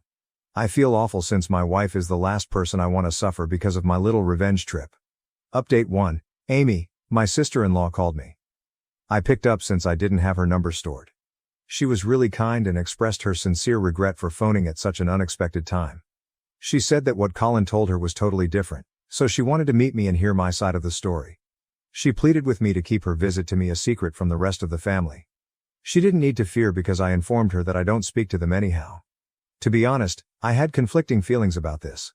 However, Meg reminded me that Amy is expecting a kid and should be aware of Colin's true character. Meg is correct, despite the fact that this will probably lead to further issues. Amy needs to understand that she is not at blame. Since she has never mistreated me, I cannot contribute to her life being ruined. I thus consented to meet her. However, I'm somewhat anxious. I don't think things will work out well for Colin because this issue has gotten far worse than I had expected. Am I sorry for Colin? Not at all. That piece of __ deserves all the awful things that happened to him. I simply don't want to be caught up in family drama once more, especially if Meg is involved. Even though I know it won't go well, I still hope it does. I know that this drama won't end with me meeting Amy today because I witnessed her response to the entire outburst during the wedding. Update 2. I believe the meeting went well. I was quite sorry for her. She arrived by herself, and since she is pregnant, the baby could arrive at any moment. She appeared to have been crying. Fortunately, Meg was present as well, and she somewhat diffused the situation. Amy replied she wanted to hear the entire story again when I asked if she had any questions. I explained everything to her, including how I confronted Colin and how I learned about it. I also described how, due to family, Mom had been nagging me to get Colin and I back to normal. I inquired about the tale Colin had shared with Amy. According to her, Shay fell in love with Colin despite his claims that we were just friends. He claims that I ended our friendship because I couldn't admit that I had always harbored feelings for Shay. Colin claimed that he and Shay didn't start dating until a year after I stopped communicating with her, and even then, their time together was short. That was a total falsehood, I told Amy. I never cared to inquire or find out how long they dated, so I was unaware of it. I then inquired as to whether Colin's account of events had been supported by my parents. Amy declined. Colin informed her that my parents didn't like talking about me because I had cut everyone off and that it was a very sensitive subject for the family. She said that when she first met my parents, they hardly ever addressed me. I inquired if she had received an invitation to the wedding from my parents. She claimed that Mom was primarily pressuring them to go. Since they hadn't received an invitation and Amy was aware of the animosity between Colin and me, she didn't want to attend. But Mom basically used blackmail to get them to go. Colin didn't want to go either, Amy clarified. But Mom insisted that we let bygones be bygones, and be a family again, for the sake of the kid. She didn't try to check with me because she assumed that I might have told Mom that I wanted Colin there. Furthermore, she never thought that reality would be so different and completely upend her life. Although I felt terrible for her, I was at a loss for what to do. I advised her to contact me if I could be of any assistance. Because my brother is a terrible person who not only betrays his brother but also lies to his wife, I don't want her to suffer. She was really furious about the whole situation, which suggests that she plans to proceed with a divorce. All I can hope is that she has a successful outcome. It's challenging to be a single mother. Update 3. Amy has submitted a divorce petition. My father called to let me know. He isn't holding me responsible for everything that occurred, in contrast to Colin and my mother. He simply told me to keep my distance from Colin because he's going through a difficult moment and might try to get in touch with me. I informed him that until they chose to invite Colin to my wedding, I had been avoiding them. He didn't answer that. My mom and Colin are apparently attempting to contact me, but I'm secure from their assault because they've been blocked everywhere. Although I am unaware of all the specifics of the divorce, I am aware that Colin is not handling it well because he really loves Amy. I can't help but feel a little smug about karma finally getting back at him. However, I feel sorry for Amy and Meg, and we want to provide Amy with assistance when the baby is born. What about Colin? I have no regrets or feelings of guilt. He is deserving. He purposefully broke me once, and now he's broken himself. When you violate someone's trust and let them down, that's just the way it goes. Mother gave me up for adoption after Dad died and had an affair with my uncle. Years later, she found me online, pretending to reconnect. My mother recently got in touch with me, a 17-year-old girl, after we hadn't spoken for 10 years. When I was 7 years old, she placed me for adoption, and happily, I was able to locate a family that would adopt me. I will refer to my biological mother as Julia and my adoptive parents as Mom and Dad for the sake of clarity when I describe what transpired. At the age of 20, Julia gave birth to me with my biological father. I was the reason she had to leave college. They were married shortly after my biological father's graduation from school. He was diagnosed with leukemia when I was about 3 years old, and he died not long after my 7th birthday. Since my mother gave me away and I moved in with my new family just one day after my dad's death, I suppose the process of relinquishing custody had already begun long before his death. Even though 10 years have gone by since then, I can still recall everything as clearly as if it were yesterday. I was really angry and perplexed by what was happening. Many people assured me that I would be all right, that my father was in a better place, and so on, but all I wanted was to check on him. Even though he had been quite ill, he was always available when I wanted to visit him. But after Dad died, I was not even permitted to bid him farewell. When my new family arrived the day after my dad's death, I had hardly had time to register and process these things. According to my mother, these individuals would look after me for a few days, but those days quickly grew into weeks, months and years. I continued to wait for my mom to get in touch with me. At first, I recall crying a lot about this because I felt like my mother and my family had deserted me. My biological grandparents visited me a few weeks after my parents took me in, and they have remained in contact with me ever since. I was too young to hear the truth at the time. However, they were no longer able to avoid my questions when I was about 14. Since I was well aware that I was adopted, I simply wanted to know what had occurred with my birth mother. I clearly recall getting along with my birth parents when I was younger, so I was just curious as to why all of this had occurred. Eventually, I learned the truth from my parents and grandparents. It seems that my mother was distraught to learn that my biological father had leukemia. However, she began an affair with my uncle rather than supporting him. Even while that was terrible in and of itself, no one was aware of it until 6 months before my dad's passing. At that point, my uncle's health had begun to deteriorate significantly, and Julia knew she wanted to be with him as soon as my father was gone, so they decided there was no use in continuing to hide their romance. My uncle and Julia discussed it with their parents. Despite their clear revulsion at what was happening, my grandparents remained silent about it out of concern for my ailing father. They didn't want my father, who was already dealing with a lot, to learn about any of this, and I was too little to comprehend. My uncle and Julia also declared that they were not wanting to raise me and were thinking of placing me for adoption about the same time they told my grandparents about the affair. Despite all of the commotion, Julia was quite clear about what she wanted. She apparently claimed that she didn't even want to be a mother and that she had been far too young when she gave birth to me. Her parents urging that she have me and marry my father was the only reason she felt ready at the time. Her life would have been quite different and she probably wouldn't have done either of those things if her parents hadn't put pressure on her. She didn't want me either, and she was going to place me for adoption since that my father would no longer be involved. They waited until my father died since it was clear that they could not send me away while he was still living. They then gave my parents permission to finally take me in. My predicament astonished even my adoptive parents, but they were only interested in adopting a kid to complete their family because they had been having trouble becoming pregnant again after their first pregnancy and it was too risky for my mom anyhow. My parents informed me they hadn't heard about me from any adoption agencies, even though I know they likely wanted to adopt a much younger child.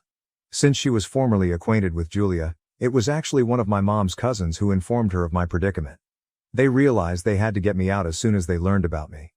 They spoke to my mother face to face without the involvement of any agency, and they didn't even give a damn about my age. Even my mother was having trouble finding a willing adopter for a 7-year-old through the agency, so she consented to let them adopt me. 4 months prior to my dad's death, they had a conversation with Julia, and everything was settled a few weeks prior to his passing. Even my parents had assumed that I would likely be staying with Julia for a few days at the very least after my father's death, but she sent me out the very next day. I was quite happy that Julia had chosen to place me for adoption after I learned the reality. People typically choose younger children when adopting, therefore I was fortunate to find such amazing parents. I discovered a truly amazing family. I couldn't be happier because I adore my parents and older brother. Additionally, I have 4 sets of grandparents, so you can only imagine how pampered I've been. After my dad died, no one stayed in contact with my uncle or Julia from my early years. My grandparents had planned his funeral, but they weren't even present. I was there because I was already going through a really perplexing time and it was a very serious scenario. It would be best for me to get used to my new existence, they believed. I expected to feel unwelcome or at least a little sad after learning the truth about why I had been placed for adoption and why Julia had left my life. However, I was primarily relieved that I had met parents who genuinely wanted me and had avoided living with my biological mother. Now that I'm 17 and will be attending college in a few months, I seldom ever give Julia or my uncle or their activities a second thought. But because Julia contacted me on Instagram to ask if I would be open to meeting with her and making amends, I have been thinking about them nonstop for the past several days. It's clearly easy to find me because I have a public account, but I didn't understand why she was contacting me after all these years. I therefore made the decision to find out why she suddenly wanted to patch things up with me before I consented to anything. In a lengthy and sincere message, She expressed her regret for letting go of me and choosing to focus on her life with my uncle rather than her role as a mother, even though a lot of time had gone. She wanted me to know that she was not totally incorrect, even though she acknowledged that it was not her position to insist that I return to her as her daughter. She asserted that her sole error was taking on too much at an early age before fully comprehending the consequences. She was under a lot of strain, which caused her to make numerous poor choices. Despite what my family may have told me, Mom maintained that she never regretted having me. She wanted to make amends with me since she simply wasn't prepared to become a mother. I was fascinated, so after giving it some thought, I chose to say yes. I simply went ahead and met her without telling my parents or grandparents. It wasn't until I met her that I realized she needed my assistance and wasn't only seeking a meeting to patch things up. I should have recognized it sooner, but regrettably, I tend to strive to find the positive aspects of everyone, including Julia. She seemed so friendly and pleasant when we first met for lunch 2 days ago. She attempted to give me her version of events, claiming that her parents had forced her to take care of me, marry my father, and leave college. She simply wasn't prepared for any of it, but she felt pressured by her parents to conform. The news of her husband's condition was the final straw for her to have an affair after she started to feel smothered in her marriage. She claimed that because she thought my uncle was the love of her life, she didn't regret having the affair. She has been happily married to him for the past 8 years and was happy to find him. She broke down in tears as she spoke about my uncle, telling me that part of the reason she had come to me was because their marriage was now in peril. She required my assistance in making amends with both her parents and my father's parents. They cut her off for the past 10 years and didn't want anything to do with her or my uncle after she secretly placed me for adoption. In the past, Julia and my uncle had been okay with this distance, but lately, my uncle had begun to argue with her because he wanted to make up with his parents. After everything that had transpired, he was aware that they would never accept him back. For some reason, he was blaming Julia, thinking that things wouldn't have turned out so badly if she had waited a little longer and not given up on me so quickly. Her only option was to have me speak with my grandparents and persuade them to make amends with her and my uncle. Then perhaps, she reasoned, she could prevent her marriage from disintegrating. She clarified that she and my uncle had been having a lot of arguments over the last few weeks and that this was the only solution she could think of. To be honest, I regret going to meet that woman more than anything else in my life. As she said, she was obviously not present to truly apologize, provide an explanation, or simply make apologies. She was only there because she believed I could help her with her marital problems. I doubt I would want to assist her, even if I could. Given how self-centered she has been, she doesn't deserve my assistance. I listened to her and informed her that I couldn't be moved by her crocodile tears. As I was about to go, she added that I would have had a greater understanding of her predicament if I had been in her shoes. She said she did her best to be a good mother to me, but she felt compelled to become a mother before she was ready. I was no different from the others if I was unable to recognize that because I had been brainwashed by my family. I was pretty irritated by that. Even though she had only been my mother for 6 or 7 years, she had all the support in the world. I was certain that my grandparents had not advised her to leave college. It was her own decision. My mother had decided to have me, they had often informed me. They had simply told her to have me and see where it went, without pressing. She took their counsel as coercion, and if I had to choose who I would trust, I would choose my grandparents. I advised her to find another place to sell her baloney. I didn't believe it. I also informed her that I didn't trust a word she said. She cheapened her apologies by attempting to persuade me to restore her relationship without attempting to mend it herself, even though I had been prepared to offer her an opportunity to be truthful and make amends. I told her that since we weren't dating, I wasn't required to help her in any way. I may have been born to her, but my mother, not her, reared me. After that, I left the restaurant and returned home. I discovered she had texted me after I came home. She was crying in the voice note. The background sounds indicated that she was still in the restaurant. I felt a little bad about that because it takes a lot of heartbreak to cry that much in public. She was crying and claiming that it was terrible of me to declare that we had no relationship in the voice message. She said that I was her biological mother and that she would always be my biological mother. Despite everything, Mom still thought of me as her daughter.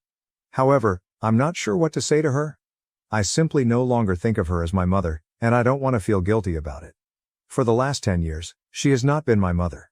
She was crying on the phone, and that makes me feel messy and conflicted. However, I still can't bring myself to block her. She is a human person who shared a bond with me, even though I don't consider her to be my mother. Edit, ***. Hello. I haven't told my family about meeting Julia, even though I believed it was obvious in my post. I didn't notify them in advance since I don't think they would support my choice. I intended to make this choice on my own for the time being, but I know I owe it to them and I will tell them. They all despise her, and with good reason, so I knew that if I informed them, they wouldn't have allowed me to meet her. I'm positive of that. I suppose the only reason I went to see her in the first place was to get closure. I had no idea what to anticipate. I wanted to speak with her one final time, and I knew she would apologize. I suppose I wasn't thinking clearly since her reaching out evoked a lot of conflicting feelings in me. In any event, I met her, and it's over now. If I could go back in time, I wouldn't alter my choice. I found the closure I needed. I have no regrets about what I did. Sometimes you have to put everyone else aside and follow your instincts, even if they are incorrect. It's your error at least. First update. At last, I informed my family that I had met Julia. They were quite unhappy about it, as was to be expected. She started sending me texts and calls, requesting that I talk to her again and give her an opportunity to explain herself. I blocked her a few days ago after we met last week. I had no idea what she would say to me, but I no longer wanted to find out. All I needed from her was closure, which I received after our one encounter. She only required my assistance. It's not like she really wanted to talk to me and put things right. After our altercation at the restaurant, I'm very certain that's the only reason she got in touch with me. I knew it was time to tell my family about our encounter, and I didn't want to talk to her again. I therefore sat down with my parents and all of my grandparents today and gave them an explanation of everything. My parents were furious that I had left without telling them who I was meeting and that I hadn't talked to them about it. However, they appeared to comprehend. My grandparents were the ones who were furious with me. I quietly listened to their frequent reprimands because I earned them. I ought to have consulted them first. They were most concerned that, given my mother's propensity for manipulation, she might have attempted to brainwash me or paint them as the bad guys. When they were finished, I told them that I had just met her to get closure. I felt compelled to explain my reasoning, even though I didn't expect everyone to grasp it right now. I just expressed regret for doing it behind their backs. Everyone seemed to be placated when I vowed never to be untruthful with them again. After that, we talked about Julia's motivation for contacting us and her remarks regarding my uncle's desire to make amends with his parents. We all agreed that the matter was more complicated than she was making it out to be. They were probably in difficulty and in need of assistance if she was attempting to coerce me into assisting her in getting back in touch with the family. On the phone and in person, Julia had been truly distraught and had said that her marriage was in peril. My uncle was upset with her, and my grandparents thought she was probably speaking the truth. We chose not to get involved since it wasn't our place, regardless of the truth. The day Julia and my uncle declared their relationship while my father was still unwell, my grandparents made it clear that they no longer regarded them as family. When Julia gave me away without even talking to them or giving me an explanation, it was the last straw. They were just fortunate that my grandparents were permitted to stay in my life by my adoptive parents. In any case, Julia is now blocked by me. I will never speak to her again, no matter what. She has been frantically attempting to get in touch with me, messaging me about how her life and marriage are failing and how much she needs me. I feel bad for not paying attention to her, but really, what does she expect me to do?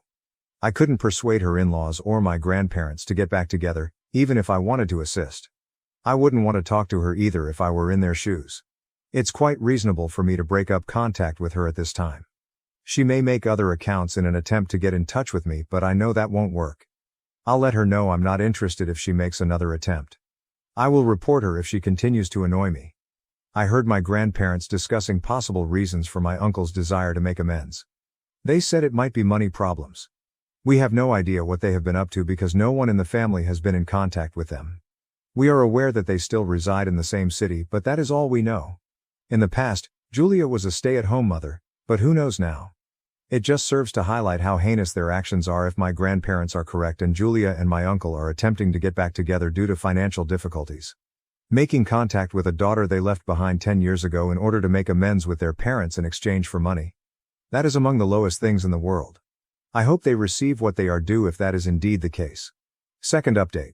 Today, Julia contacted me once more. About 10 days ago, I blocked her everywhere. I assumed she had given up after a week of not communicating with me. However, she was able to discover my school's address somehow. I suppose this is the reason we shouldn't post our private information on open sites. The hard way was the lesson learned. Anyway, she appeared out of nowhere today as I was making my way home from school on foot. It took place around 1 block from the school. I typically walk home because I live nearby.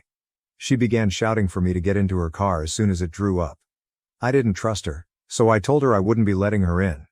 I told her that if she attempted to cause trouble, I would yell in the middle of the road and she would be dealt with. She replied that she only wanted to communicate and wasn't here to argue or upset me. She stated that she only wanted to make amends with me and didn't care if I didn't assist her in making amends with her parents. She insisted that she wanted to make amends because our last encounter had gone badly. She claimed that although she was aware that I would believe her statements were false, she sincerely wanted to make amends. Although I could hear the desperation in her voice, I was irritated rather than sorry. I informed her that I didn't want anything to do with her and that she should leave me alone. Her true colors came out once more at that point. She was quite excellent at acting regretfully, so I'm actually proud of myself for not falling for her act the first time. She freaked out as soon as I instructed her to go. She began to curse at me, claiming that although she had made a concerted effort to be courteous, she would make sure to ruin my life if I continued to act in such a manner. She even said I had better guard my back as a threat. To be honest, I thought it was funny. How would she respond? She cursed at me as I continued to walk, and then she drove away, yelling at me as she went. I told my folks about the incident when I arrived home. Everyone convened once more to decide what to do next. We were able to obtain a restraining order since she had threatened me. That was the best course of action, we all agreed. Update 3. My parents requested a restraining order against Julia a few days ago. My uncle finally contacted his folks after she was served. It had to do with money, as we suspected. They have been operating a confectionery for a few years, but it hasn't been doing well, it turns out. They realized that contacting them personally would not help their financial situation. They created this entire act for that reason. Sadly for them, Julia blew it after losing patience. Now I would be the happiest person alive if they got divorced over this. As their only son, my uncle is attempting to appease his parents by saying he had nothing to do with Julia's actions and is entitled to financial support. Julia, however, has adopted a hostile stance. She has been disparaging us online without considering the repercussions. All that does is strengthen our argument. She is obviously unstable, therefore we are certain that we will obtain the restraining order. She made it plain the other day that she doesn't want anything to do with me, so I'm not really sure why she's resisting it. Since I'm heading off to college in the autumn, it doesn't really matter. She's struggling financially, so I doubt she'll be there. I'm not worried because my parents and family will always be there for me. I tried to keep my pregnancy a secret, but my colleagues and friends started betting on who the father was and even spread harmful rumors. Original post. I'm 7 months pregnant with a child I plan on giving to a wonderful couple. Closed adoption. I made this choice because the child was the product of non-consensual sex. I didn't press charges because I was a bit of a party girl and didn't think I would be believed. I honestly have no idea who the guy was. I just remember trying to push him off and being too drunk to do so. My choice to not press charges. My choice to keep the pregnancy. My choice to adopt out. I am comfortable with these choices. They are private and personal and I'm keeping most of this to myself. My asshole friends and co-workers have turned it into a game. I was hiding the pregnancy until I started really showing a couple weeks ago. I get that people are curious about it. It's rather surprising. But I saw a betting pool being passed around the office. They are placing bets on who is the father. I was shocked and a little hurt. My friends are also curious. I have one close friend who basically knows everything. She's going to be in the room for the birth for me, and she's not telling anyone. So rumors are starting. One terrible rumor is that it's my, now former, friend Karen's husband Troy's baby. Karen called me in tears. I went over to her house to tell her to her face that it wasn't possible. She demanded to know the truth. I told her it was none of her business and she blasted me on FB. Some friends have been really nice to my face, but everything gets back to me eventually. Some people are saying that I'm a paid surrogate. I guess that one is okay. I hate that people are talking about me like this. I made one blanket statement on FB yesterday. I guess I can't hide it anymore. Yes, I am pregnant. I am giving a lovely couple the child they have tried to have for years. It's very personal and private and I ask that you all respect that. It's got a bunch of comments but I haven't read them. I'm going to take a big break from social media. I don't know what else to do or say. I am uncomfortable with everyone's constant questions. I love my job and usually my coworkers. It's my hope that I can suck it up and go back to normal in a few months. Weirdly, I've got great inner peace with everything because I am so happy to be giving the adopting parents, who are the kindest men I have ever met, a kindergarten teacher and a social worker, something they could never have on their own. Here's what I need from the readers of this sub. What can I say that isn't a lie but will shut people up without giving out information I'm not comfortable sharing? I don't like calling her, the baby is female, an accident. The two people who know the whole truth, my friend and my doctor, immediately asked me why I didn't report it. I'm ashamed and humiliated. I really don't want to say much of anything. I think a big part of why this is so hard for me and those around me is that I'm usually really talkative and social, loudmouthed. I'm in sales, so now that I'm showing, I'm also dealing with these questions from strangers too. Should I go to my manager about the pool? Laugh it off? Wait for it all to blow over? TL.dr. I need to figure out what to tell people about my unplanned pregnancy in a polite but firm way that will make them stop speculating. Update 1. Thank you so much for all the support. I'm glad I posted this. I had a good cry, took an antacid, or 4, and went to the owner, Jim. I told him the truth and I told him that I really didn't want the guys to know and I needed the jokes and talk to stop because it was hurting me. He hugged me and told me he was proud of me, which made me cry again. Fucking hormones. He gathered the staff and had a quick, what he calls come to Jesus, meeting. He announced that he would fire anyone who made me uncomfortable about my pregnancy on the spot and that all the money from the pool needed to end up on my desk, pronto. He was great. He didn't share any of my personal info, he just protected me and made it quick and easy. After we dispersed, he told me I could have an additional week paid medical. I already have 2 weeks sick vacation I haven't used. I am going to text and talk to my friend and tell her she can subtly let people know what happened, especially Karen. This baby bump is sales gold. I just landed a big commission while sitting. I still think, as great as Jim is, I need to get out of this town. I'll always be a trailer park slut to people around here. My mama died when I was really young and I acted out a lot after that. Everyone knows what I did and won't let me forget. Despite working my ass off to graduate, working my way up to sales lead, buying my home and fixing it up myself. I'm sick of Oklahoma. I'm thinking maybe somewhere in Oregon or Washington. Real pretty up there. Again, thank you for all the kind and helpful advice. I feel so much better. This has always been one of my favorite subs to lurk. Thanks. Relevant comments. Commenter 1. Your friends and colleagues are assholes. Tell people simply that you are not sharing details. Keep it simple. Sounds like you do have one decent caring friend. After this was over, I would consider launching a fresh start. Given the circumstances of the pregnancy and how everybody is reacting, at least get some counseling to deal with this and maybe plot out some goals and desires of the kind of life you really want. Sorry you have had such a bad experience. OOP, I am thinking about a new start, actually. I love my field, building material sales, and can do it anywhere. I don't have any family. My house would sell for double what I owe. I've been researching towns that I've always liked. My doctor gave me a referral for a therapist, but I wasn't interested. Maybe I should give it a go. Thanks. OOP on why she chose not to reveal anything to her friends about her unplanned pregnancy. I really don't want people knowing what happened to me. Like I said in my post, the first reaction was, why didn't you report it? I hate that I didn't. I hate that some dude is out there, thinking he can do that. I hate that I used to drink so much. I hate that because I used to drink a lot and hook up a lot that people think so little of me. I just don't want everyone to know. I don't want this little girl to ever find that out. Did OOP report the situation to HR? OOP.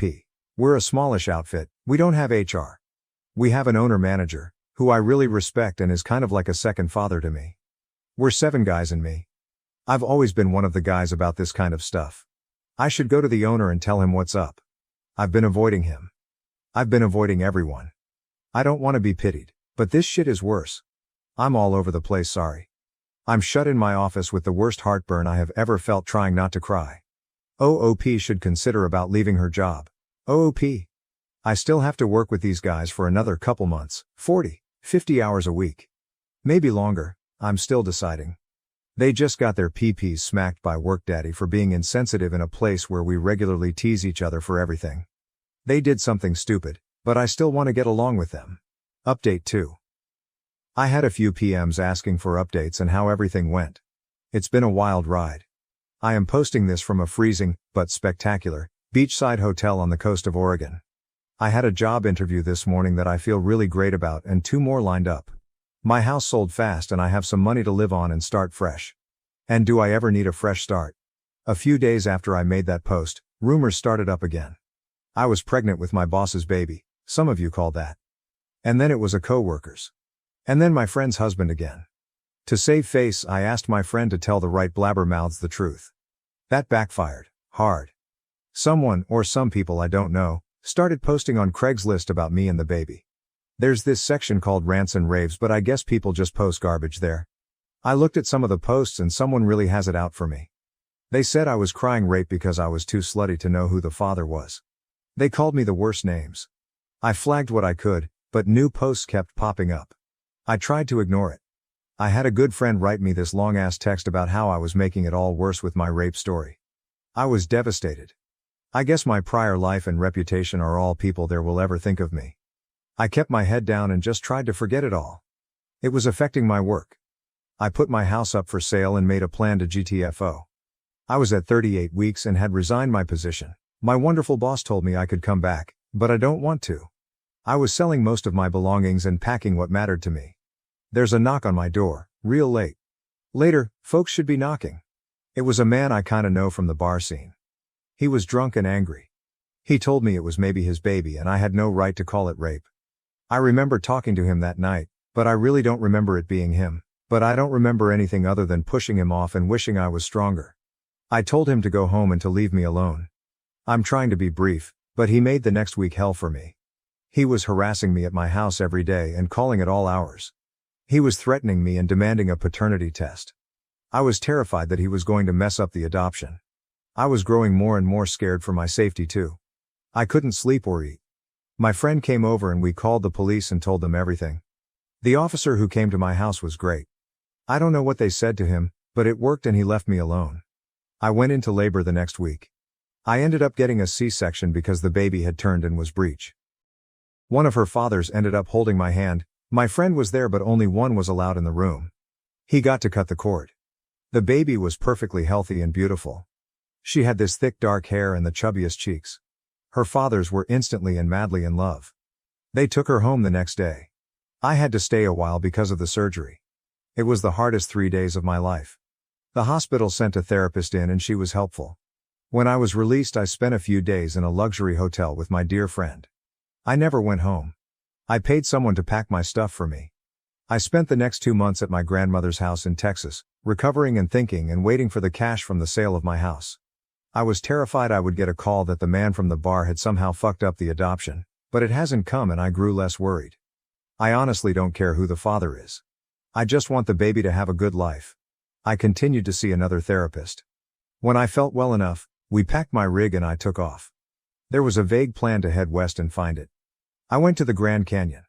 I saw the Great White Sands. I spent an entire freezing day staring at the ocean in Santa Monica. I did the trip cheap, mostly sleeping in my car in cheap hotels. I spent time in every place that I found beauty. I landed here, at the prettiest place I've ever seen. I got a good rate at a motel and got an Oregon driver's license. I thought about changing my name too, but I don't want to change who I am. Just the where. Wow, this ended up being a novel. Thanks again. TL.dr, I put up with more awfulness and had the baby. She is with her family and loved. I got the fuck out of Dodge. I'm happy. Well, I'm working on being happy. I feel free. Relevant comments. OOP moving out of town, start fresh, make new social media accounts. OOP, excellent advice. I used to love Facebook. I have cousins and such that I can only really contact through it. But I disabled my account during the Craigslist nonsense and I don't miss it. I got a new phone number too and only gave it to a few people I want to hear from. I was a little worried about no social media presence and getting a new job, but I'll cross that bridge if it comes up. I have a glowing recommendation from my old job and a proven record of success. That should be enough. Everyone here has been so nice. Not Oklahoma nice, that's just nosy nice. People here are chill and kind-hearted. The manager of the hotel I'm calling home at the moment, she just gives rooms to the homeless when it's cold. Doesn't make a big deal about it either. And the kids at the coffee shop I like are all real artsy and funny. I haven't met a mean or snarky person yet. I know I'm new but it already feels like home in a way. Am I the asshole for telling my boyfriend I won't follow his family's tradition for naming our child? Original post, me, 21F, and my boyfriend, let's call him Alex, 23M, have been dating for about 3 years now. We've recently begun talking about marriage and kids, something we both eventually want to have. The other day a reel popped up on my FYP of cute boy names and I saw the name Everett. I thought it was adorable and jokingly told him how it has to be our firstborn's name. He laughed and said he liked it, but it'll have to wait for the second kid. I was confused and asked him why. He told me that his family has a tradition that every firstborn boy in the family has the same name. His oldest brother has it, his uncle has it, his grandfather has it, and so on. For the sake of privacy and how oddly unique the name is, I'm not going to say it. I'm not judging in the slightest, but this is a weird name and it's honestly not my favorite. I would never say that to any of his family members, but I did tell Alex I'm not a huge fan of it.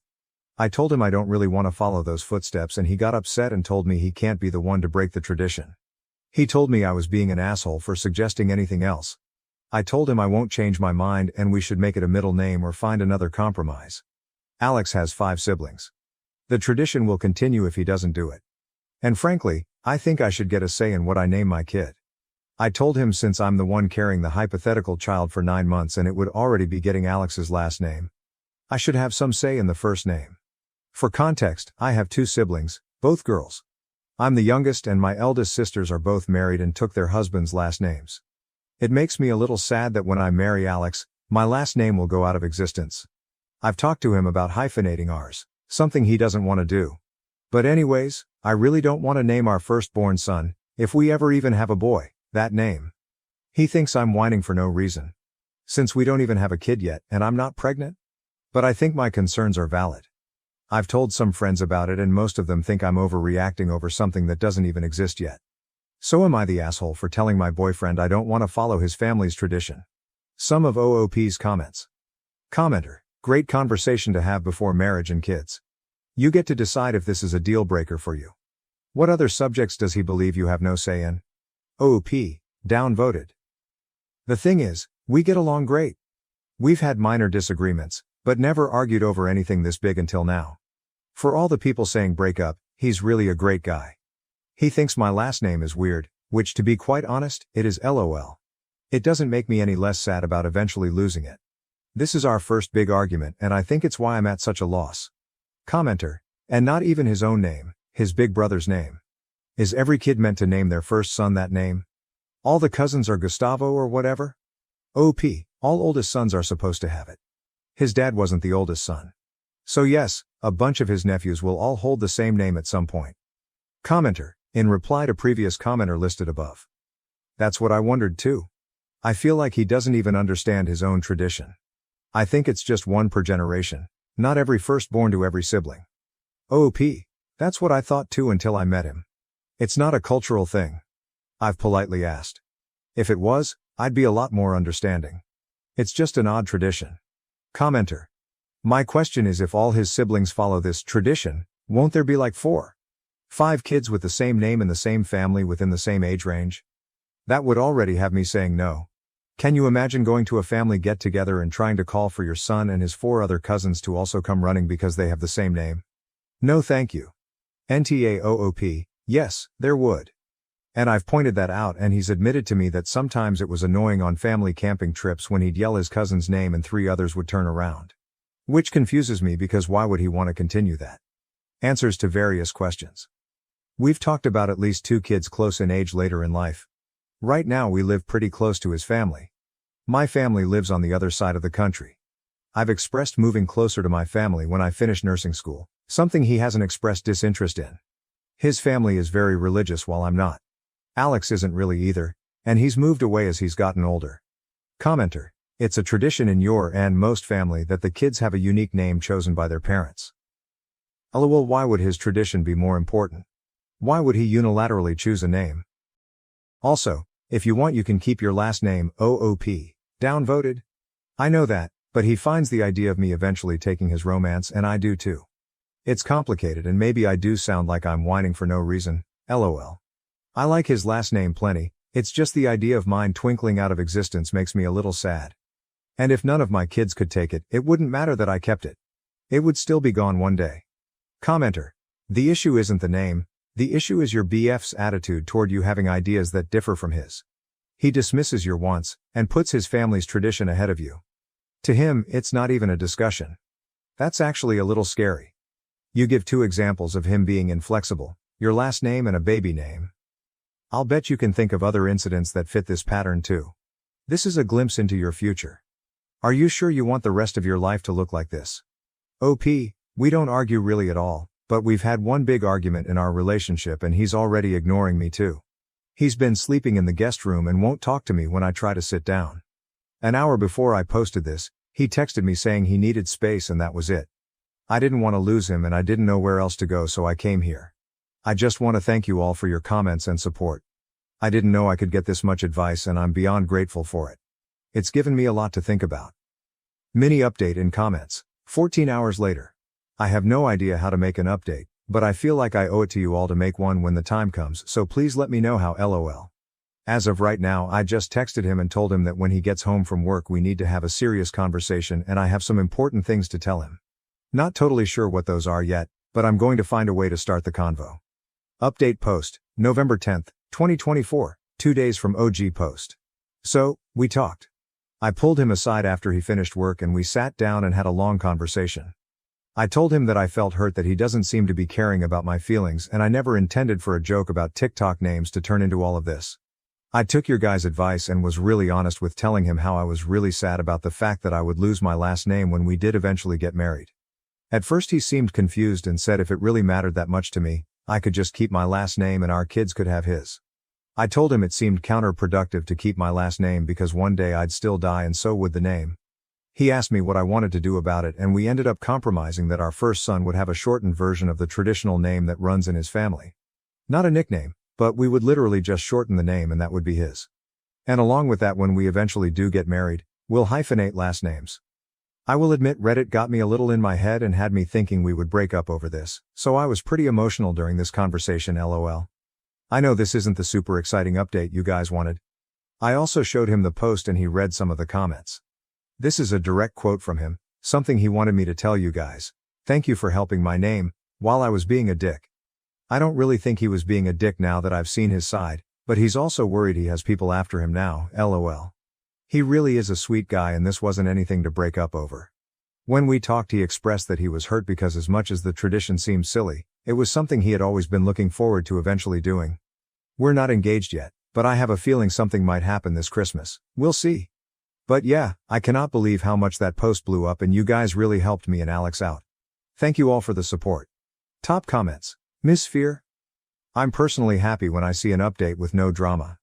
I'm glad you were able to discuss it and compromise. It's a good sign for your relationship. External_expert_2069. If he was uncompromising, I think it would totally be breakup worthy.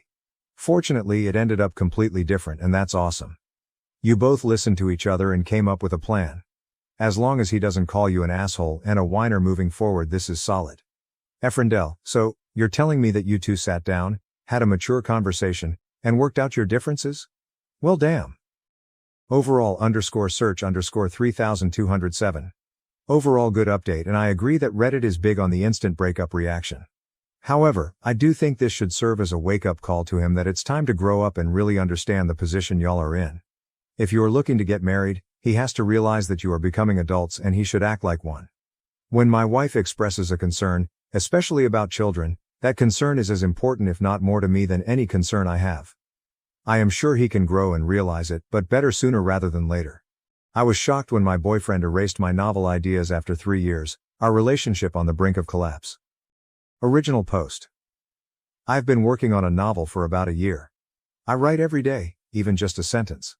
6 months ago my college switched to smartboards and put all their whiteboards in the garbage. I grabbed 2 because I have a huge wall space open in my living room. Most of my writing is done on my Google Drive, but I have things like character personalities, names, places, a general timeline, etc. You know, stuff I want to remember. I used to take photos of it so I had my ideas with me. I used to write on my lunch break. I stopped doing that because I burned myself out and my writing quality takes a huge dive. Plus my boyfriend helps me write and it helps us connect in such a deep way. So I haven't taken a photo in about 3 months. The whiteboards are nice because I can read my notes across the room while I'm sitting in my favorite chair. I got home last night and all of my stuff was erased. It was all a train of thought.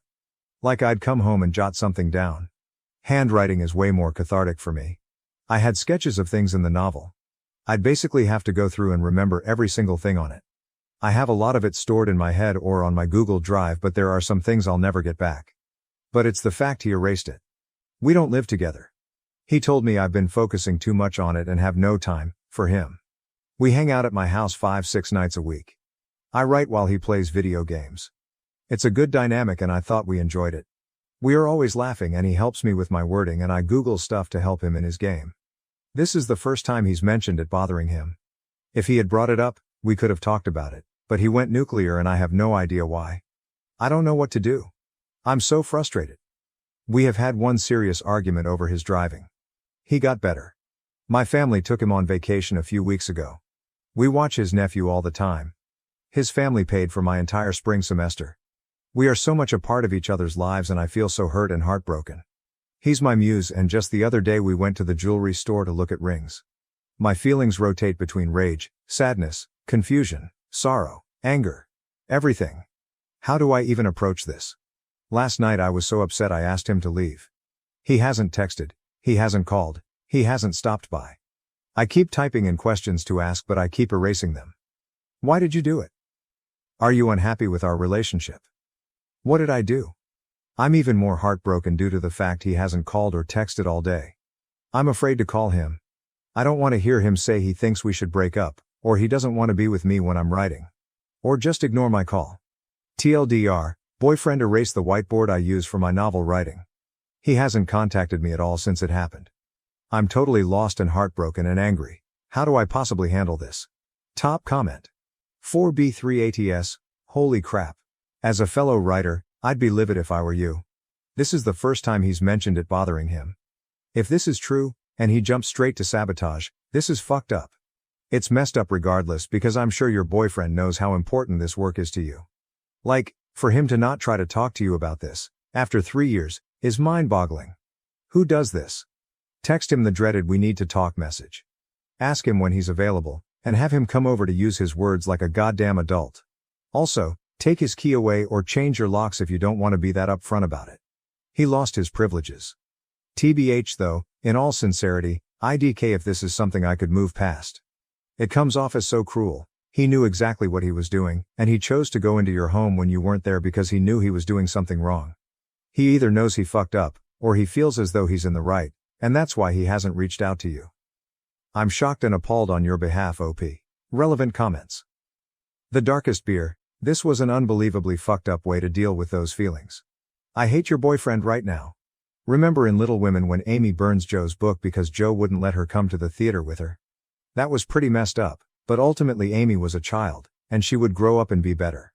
Your boyfriend can't do better than the most hated March sister.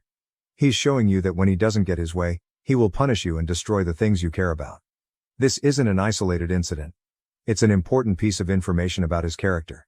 If he comes back with a massive apology and a plan for how he's going to deal with his feelings in the future in a non-destructive way, then maybe I'd say it's worth a conversation about continuing this relationship.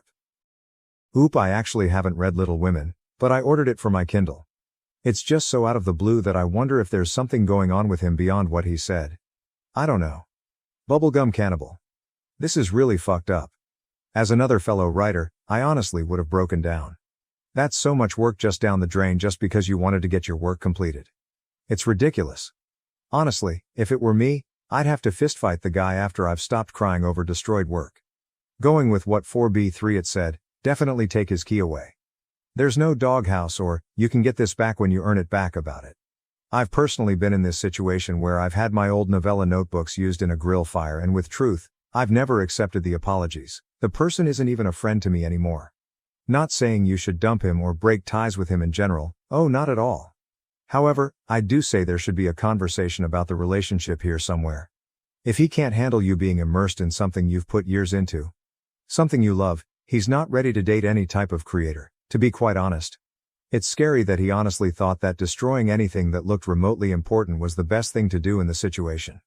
But when you regain yourself, try and retrace your steps now that he's hiding from you. Try and rebalance your world building, some new things might even come out of it. Keep your head up, friend, and hopefully you can pull back some information and crawl back from there. It'll be difficult, but you can do it, OP. OOP, he stood there and he seemed so, I don't know. Proud, happy, vindicated. I've had my jaw dropped once before in my entire life, to the ventriloquist girl who was on America's Got Talent LOL, I didn't know it was an actual feeling of shock awe. It did last night right before I blanked out and woke up face down on my bed asking him to leave. OOP edited the post edit. Holy cuss, you guys. I am absolutely overwhelmed. I'm not even sure what to say. I asked a girlfriend if I could come over and talk, so we are getting some wine and a pizza. Update. It's been about 3 months since I made my post. This somehow seems like it got really long. The night I made my post, I went to a friend's house and she ordered a pizza, we got ice cream, and a bottle of wine. She's a straight shooter, takes a neutral approach, and she gives solid relationship advice, so I felt comfortable talking to her about everything. She couldn't figure out why he'd done it. We went over how he and I hung out, how much he seemed to care about me, how we looked into each other's eyes. But it also revealed a lot of hesitation on my part. I'm a positive person and tend to forgive faults, or overlook them. I suspect it's some sort of coping method from my childhood. We had some unresolved issues I think he was holding in, but when I'd bring them up he'd just get kind of salty and go, "It's fine, I don't care anymore." But he'd bring them up in arguments. I didn't realize how toxic it was.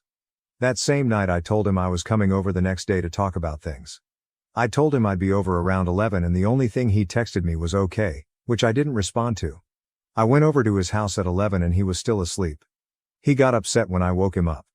It took the wind out of my sails. On a good day I cry if something upsets me, but I was so angry and heartbroken I couldn't even think. I left without saying a word to him. He didn't follow me. On my way out I went to the kitchen and took my house key from his keyring. I drove home in a daze, collected all his things, put them in a box on my porch, and texted him to come get them. He said, "What the hell? That's fine, I'll come by later and pick them up." I went out with a few girlfriends. We got drunk and had some amazing food. It made me feel better, but when I got home and his things were gone, I was heartbroken. I never texted him. He never texted me. I got absolutely no closure, and even though people say closure is bullshit, I've had the hardest time moving on. It's been 3 months and I still cry in the shower sometimes. Even though I broke up with him, I still feel so confused and heartbroken. I never figured out why he did what he did, I likely never will, and I miss his help and companionship. I'd love to come here and say I finished my book. But I haven't written much since. I can't get into my character's head anymore. There's a feeling of loneliness and grief, and that sort of helped me create a better outline. But I can't write about my characters. The other day I went to the bookstore to study. I ended up looking at books related to time travel and found one that has thousands of positive reviews. My novel is science fiction and I've been trying to think of how to incorporate time travel. So it kind of lined up perfectly. It turns out a lot of my ideas mirror theoretical physics. It's eerie. I've never taken physics or read about it. Suddenly string theory makes sense, cosmology makes sense. I'm blown away, and it makes me feel so weird that so much of my plot has been studied so in depth. The book has lit a fire under me. Reading more about everything makes me so excited, and it's helped me really flesh out my plot. I can't put it down and read 20 or so pages a night. I haven't actually made time to sit and read a book for years. I always have a notebook with me now, so I write my ideas down. I haven't written about my characters yet, but my passion is back. My plot is making more sense. Now I don't care much about how we broke up, I'm not confused. I sometimes get sad at night or during the day, or if I go out and make prolonged eye contact with a guy. I haven't thought about dating and I'm still too hurt to pursue it. But every day I move on a little bit more. I wanted to thank everyone who gave me advice. I forgot about my post until just now, and when I went back through the read it, it made me realize how seriously messed up it was. And it gave me closure. Thank you. TLDR. My ex-boyfriend erased my ideas for a book. I broke up with him and haven't heard from him at all, and had trouble finding closure. I had trouble writing for the last few months, but recently got that fire back in my belly. It took some time, but I found myself again. I discovered that my parents have been lying to me about my food allergies my entire life. Am I justified in cutting them out of my life? Original post. I'm using a throwaway account because I have family on Reddit. Ever since I was a little girl, my parents have told me that I am allergic to both milk and chocolate. The story goes that I broke into severe hives on my very first Halloween. My mom had given me some milk chocolate and I had to be rushed to the hospital with hives and breathing problems, where I was diagnosed with both chocolate and milk allergies. Ever since then, I have never been allowed to eat anything containing chocolate or cow's milk. Over the summer, one of my college friends from out of state invited me to come stay with her for a few weeks.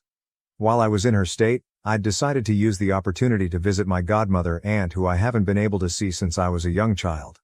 My aunt was thrilled to see me and we spent a whole day hiking and just catching up. When we stopped for lunch, My aunt pulled out some granola bars, but they had chocolate in them so I couldn't eat them. I told her that I was allergic to chocolate and she was stunned. My aunt told me that I have never been allergic to chocolate and that my mom was lying to me.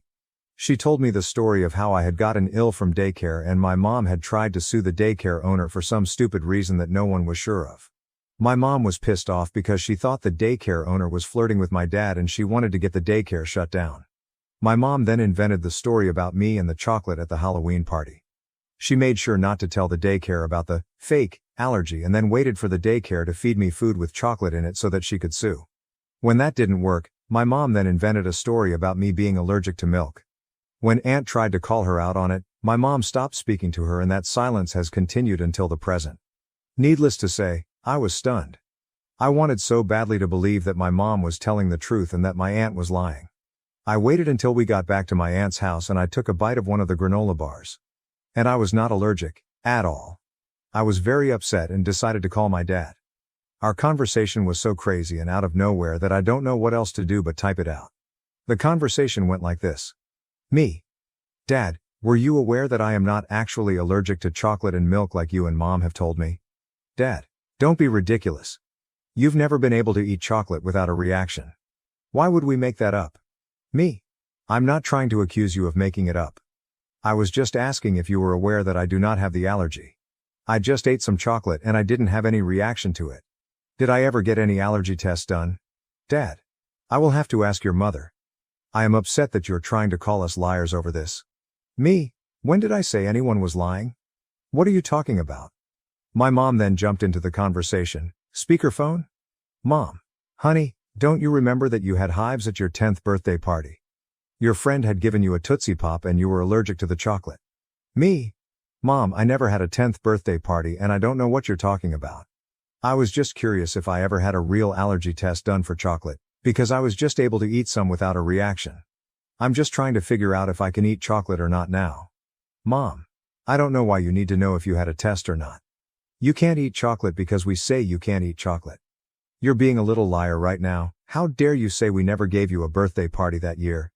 You've always been ungrateful and now you can't even remember the party we gave you. Me. Mom, I know I never had a 10th birthday party because I was at summer camp. Why are you trying to make me believe that I did? My mom then started screaming at me and I just hung up the phone because it was so loud and I couldn't hear any individual words. I silenced my phone and watched as she proceeded to call me 40 times in a row. The entire time my aunt was watching in horror. My aunt then gave me a hug and told me that this is why she doesn't have a relationship with my mother.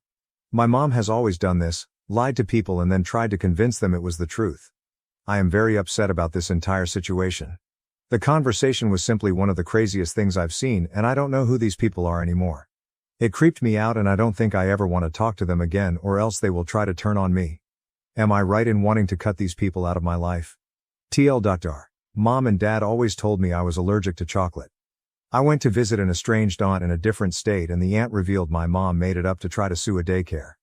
I ate the food I was supposedly allergic to and was fine. I called my parents and they tried to say I was calling them liars and then tried to make up a birthday party. It was crazy and I think they're crazy and I just need to know if it's okay to cut them out of my life. Relevant comments. Flowers 4. I'm just amazed you haven't figured it out sooner. I am allergic to various nuts, and it is said that about once a year I accidentally eat one. But when I was younger my parents kept me away from eating all nuts to be safe. They had chocolate and milk banned from the house and always told my teachers and such about my allergies at the beginning of each school year. I also had to keep an EpiPen in my car starting after I got my license, just in case something bad happened. I didn't have any reason to doubt them until a few months ago when it all came crashing down. adds about her parents. My mom and dad are two peas in a pod and they are best friends. If she's a narcissist, then I'm 100% positive he is one too. I can't afford an allergy test, but at least I know I'm not going to die from chocolate anymore. I don't think I'll be able to pretend that I forgot about the party because it was so hurtful that she tried to lie to me about it. I don't ever want to speak to her again. She doesn't even remember my birthdays and she's my mom. I'll check out the subreddit. Thanks. Update. It's been a while, but I felt the need to update because my mom purchased a one-way ticket to Crazy Town after I made my first post. To summarize what I have found out since my last post. I am not allergic to chocolate. Chocolate is amazing and I am now addicted to the chocolate waterfall at Golden Corral. I am not allergic to milk. I am mildly lactose intolerant, but I was always told it was an allergy to a protein in the milk. I can drink lactate with no issues. I had an allergy test done and it confirmed that I'm not allergic to anything except for pollen and some animal dander. My mother is a psycho. After I made my original post, I decided that I was going to cut contact with my parents except through email. My mom called me over 1,000 times the first week and I eventually had to get a new phone and simply stopped answering the old phone and let the battery in it die. To put this in perspective, she used to call me 2-3 times a week and this sudden increase was pure insanity. Since my mom knew where my dorm room was located on campus, I requested to be moved into one of the more private dorm buildings because I was concerned for my privacy. I didn't tell anyone except my college friends about the move and I had thought that everything would be fine. Everything was fine for a few weeks, until I got a call from one of the adjunct professors to help tutor one of the new students. My school has a master tutor list and any student can call the tutors and arrange for help for free. US tutors are paid by the school. I told the adjunct that I would meet the student in the library in a few and grabbed my books and walked over to the library. Lo and behold, the new student was my mom. My mother decided that she would enroll in classes as a student in order to contact me. When I saw her, I froze and immediately tried to leave the library, but she followed me outside and wouldn't leave me alone. I eventually managed to duck into one of the fraternity apartments and was able to lose her, but she has been basically stalking me on campus ever since. I tried to report her to the school, but the campus police told me that since she never made any threats, that there's nothing I can do. I tried reporting her to the normal police as well, but was told the same thing. My mom has not left me any voicemails, or texts or anything at all that I can use to prove what she's doing. My RA has ensured that my mom is banned from my dorm building, only upperclassmen are allowed and my mom is technically a freshman, but beyond that I'm running out of options.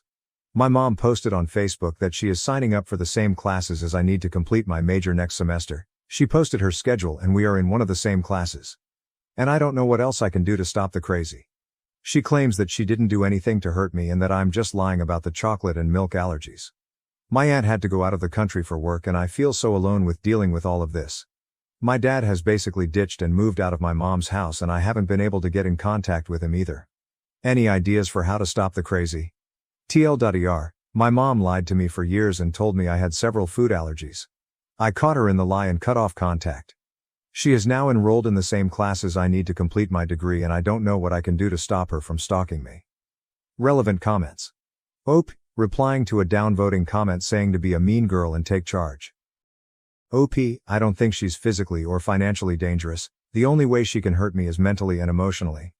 I've been able to play it off with my friends so far because she is living and breathing the stereotype of the crazy Asian mother. If I can get this meeting arranged, I'm going to drink a carton of chocolate milk. I'm not worried about her because she's always been this crazy. This is just the first time that her anger has been directed at me. How did the mom find OOP's schedule? She found out from the degree catalog they publish each year, the one that lists all the classes you need to graduate. She signed up for one of the 200 level classes I had left and it doesn't need any prereqs at all. She's actually really smart and she somehow managed to test out of a lot of the core classes. She'll be taking Calc 2 next semester. When told to contact the department head or professor and have her mom removed, I'm typing up an email to the department chair now and I'm waiting for a call back from the student affairs office. I've still got the phone, but the police wouldn't even look at it when I tried to tell them about her stalking me. It's an iPhone so it saves all the records of when she tried to call me. Hi there, it's my first time posting here because I was hesitant to give my mom the narcissist label. That being said, I don't really have a better term to describe her behavior and a ton of people pointed me to this subreddit after I posted on our relationships about my mom. To summarize, my mom and dad lied to me and told me I had allergies, chocolate and milk. I believed them for years until I met my estranged aunt and she spilled the beans and revealed the web of lies created by my mother. I decided to go no contact with my parents and my mom snapped and enrolled at my university and was basically stalking me and enrolling in the same classes I need for next semester. I contacted the student affairs department and they arranged a meeting between myself and my mom regarding the stalking. At the meeting, the administrator heard both sides of our stories and pretty much caught my mom in another lie. My mom had her best poker face on and tried to claim that she hadn't contacted me in months. She denied that she had called me repeatedly, denied that she ever tried to get tutoring from me, denied everything she did.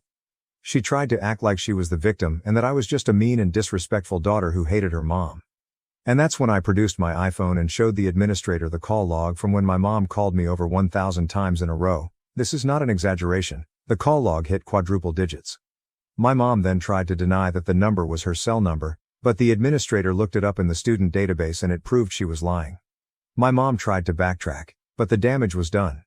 The administrator made us both sign contracts that said that we each must not contact each other for the remainder of the school year, otherwise we would be suspended from classes. My mom was forced to change her schedule so that she would not be in the same classes as I was in.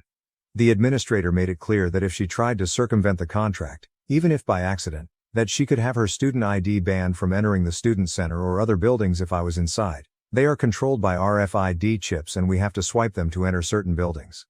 After the meeting ended, I was so happy and I felt free for the first time in weeks. A few nights later, my dad called me and left a voicemail informing me that my mom tried to commit suicide with sleeping pills and that she was going to the hospital. I thought it was fake at first, so I called the hospital and they put me through to my dad who was in the waiting room. My dad laid into me pretty hard and called me names and stuff about the whole situation and then told me that if I didn't want my mom to die, I shouldn't have made her life miserable. So that's my Thanksgiving vacation and I don't really know what to think or do right now.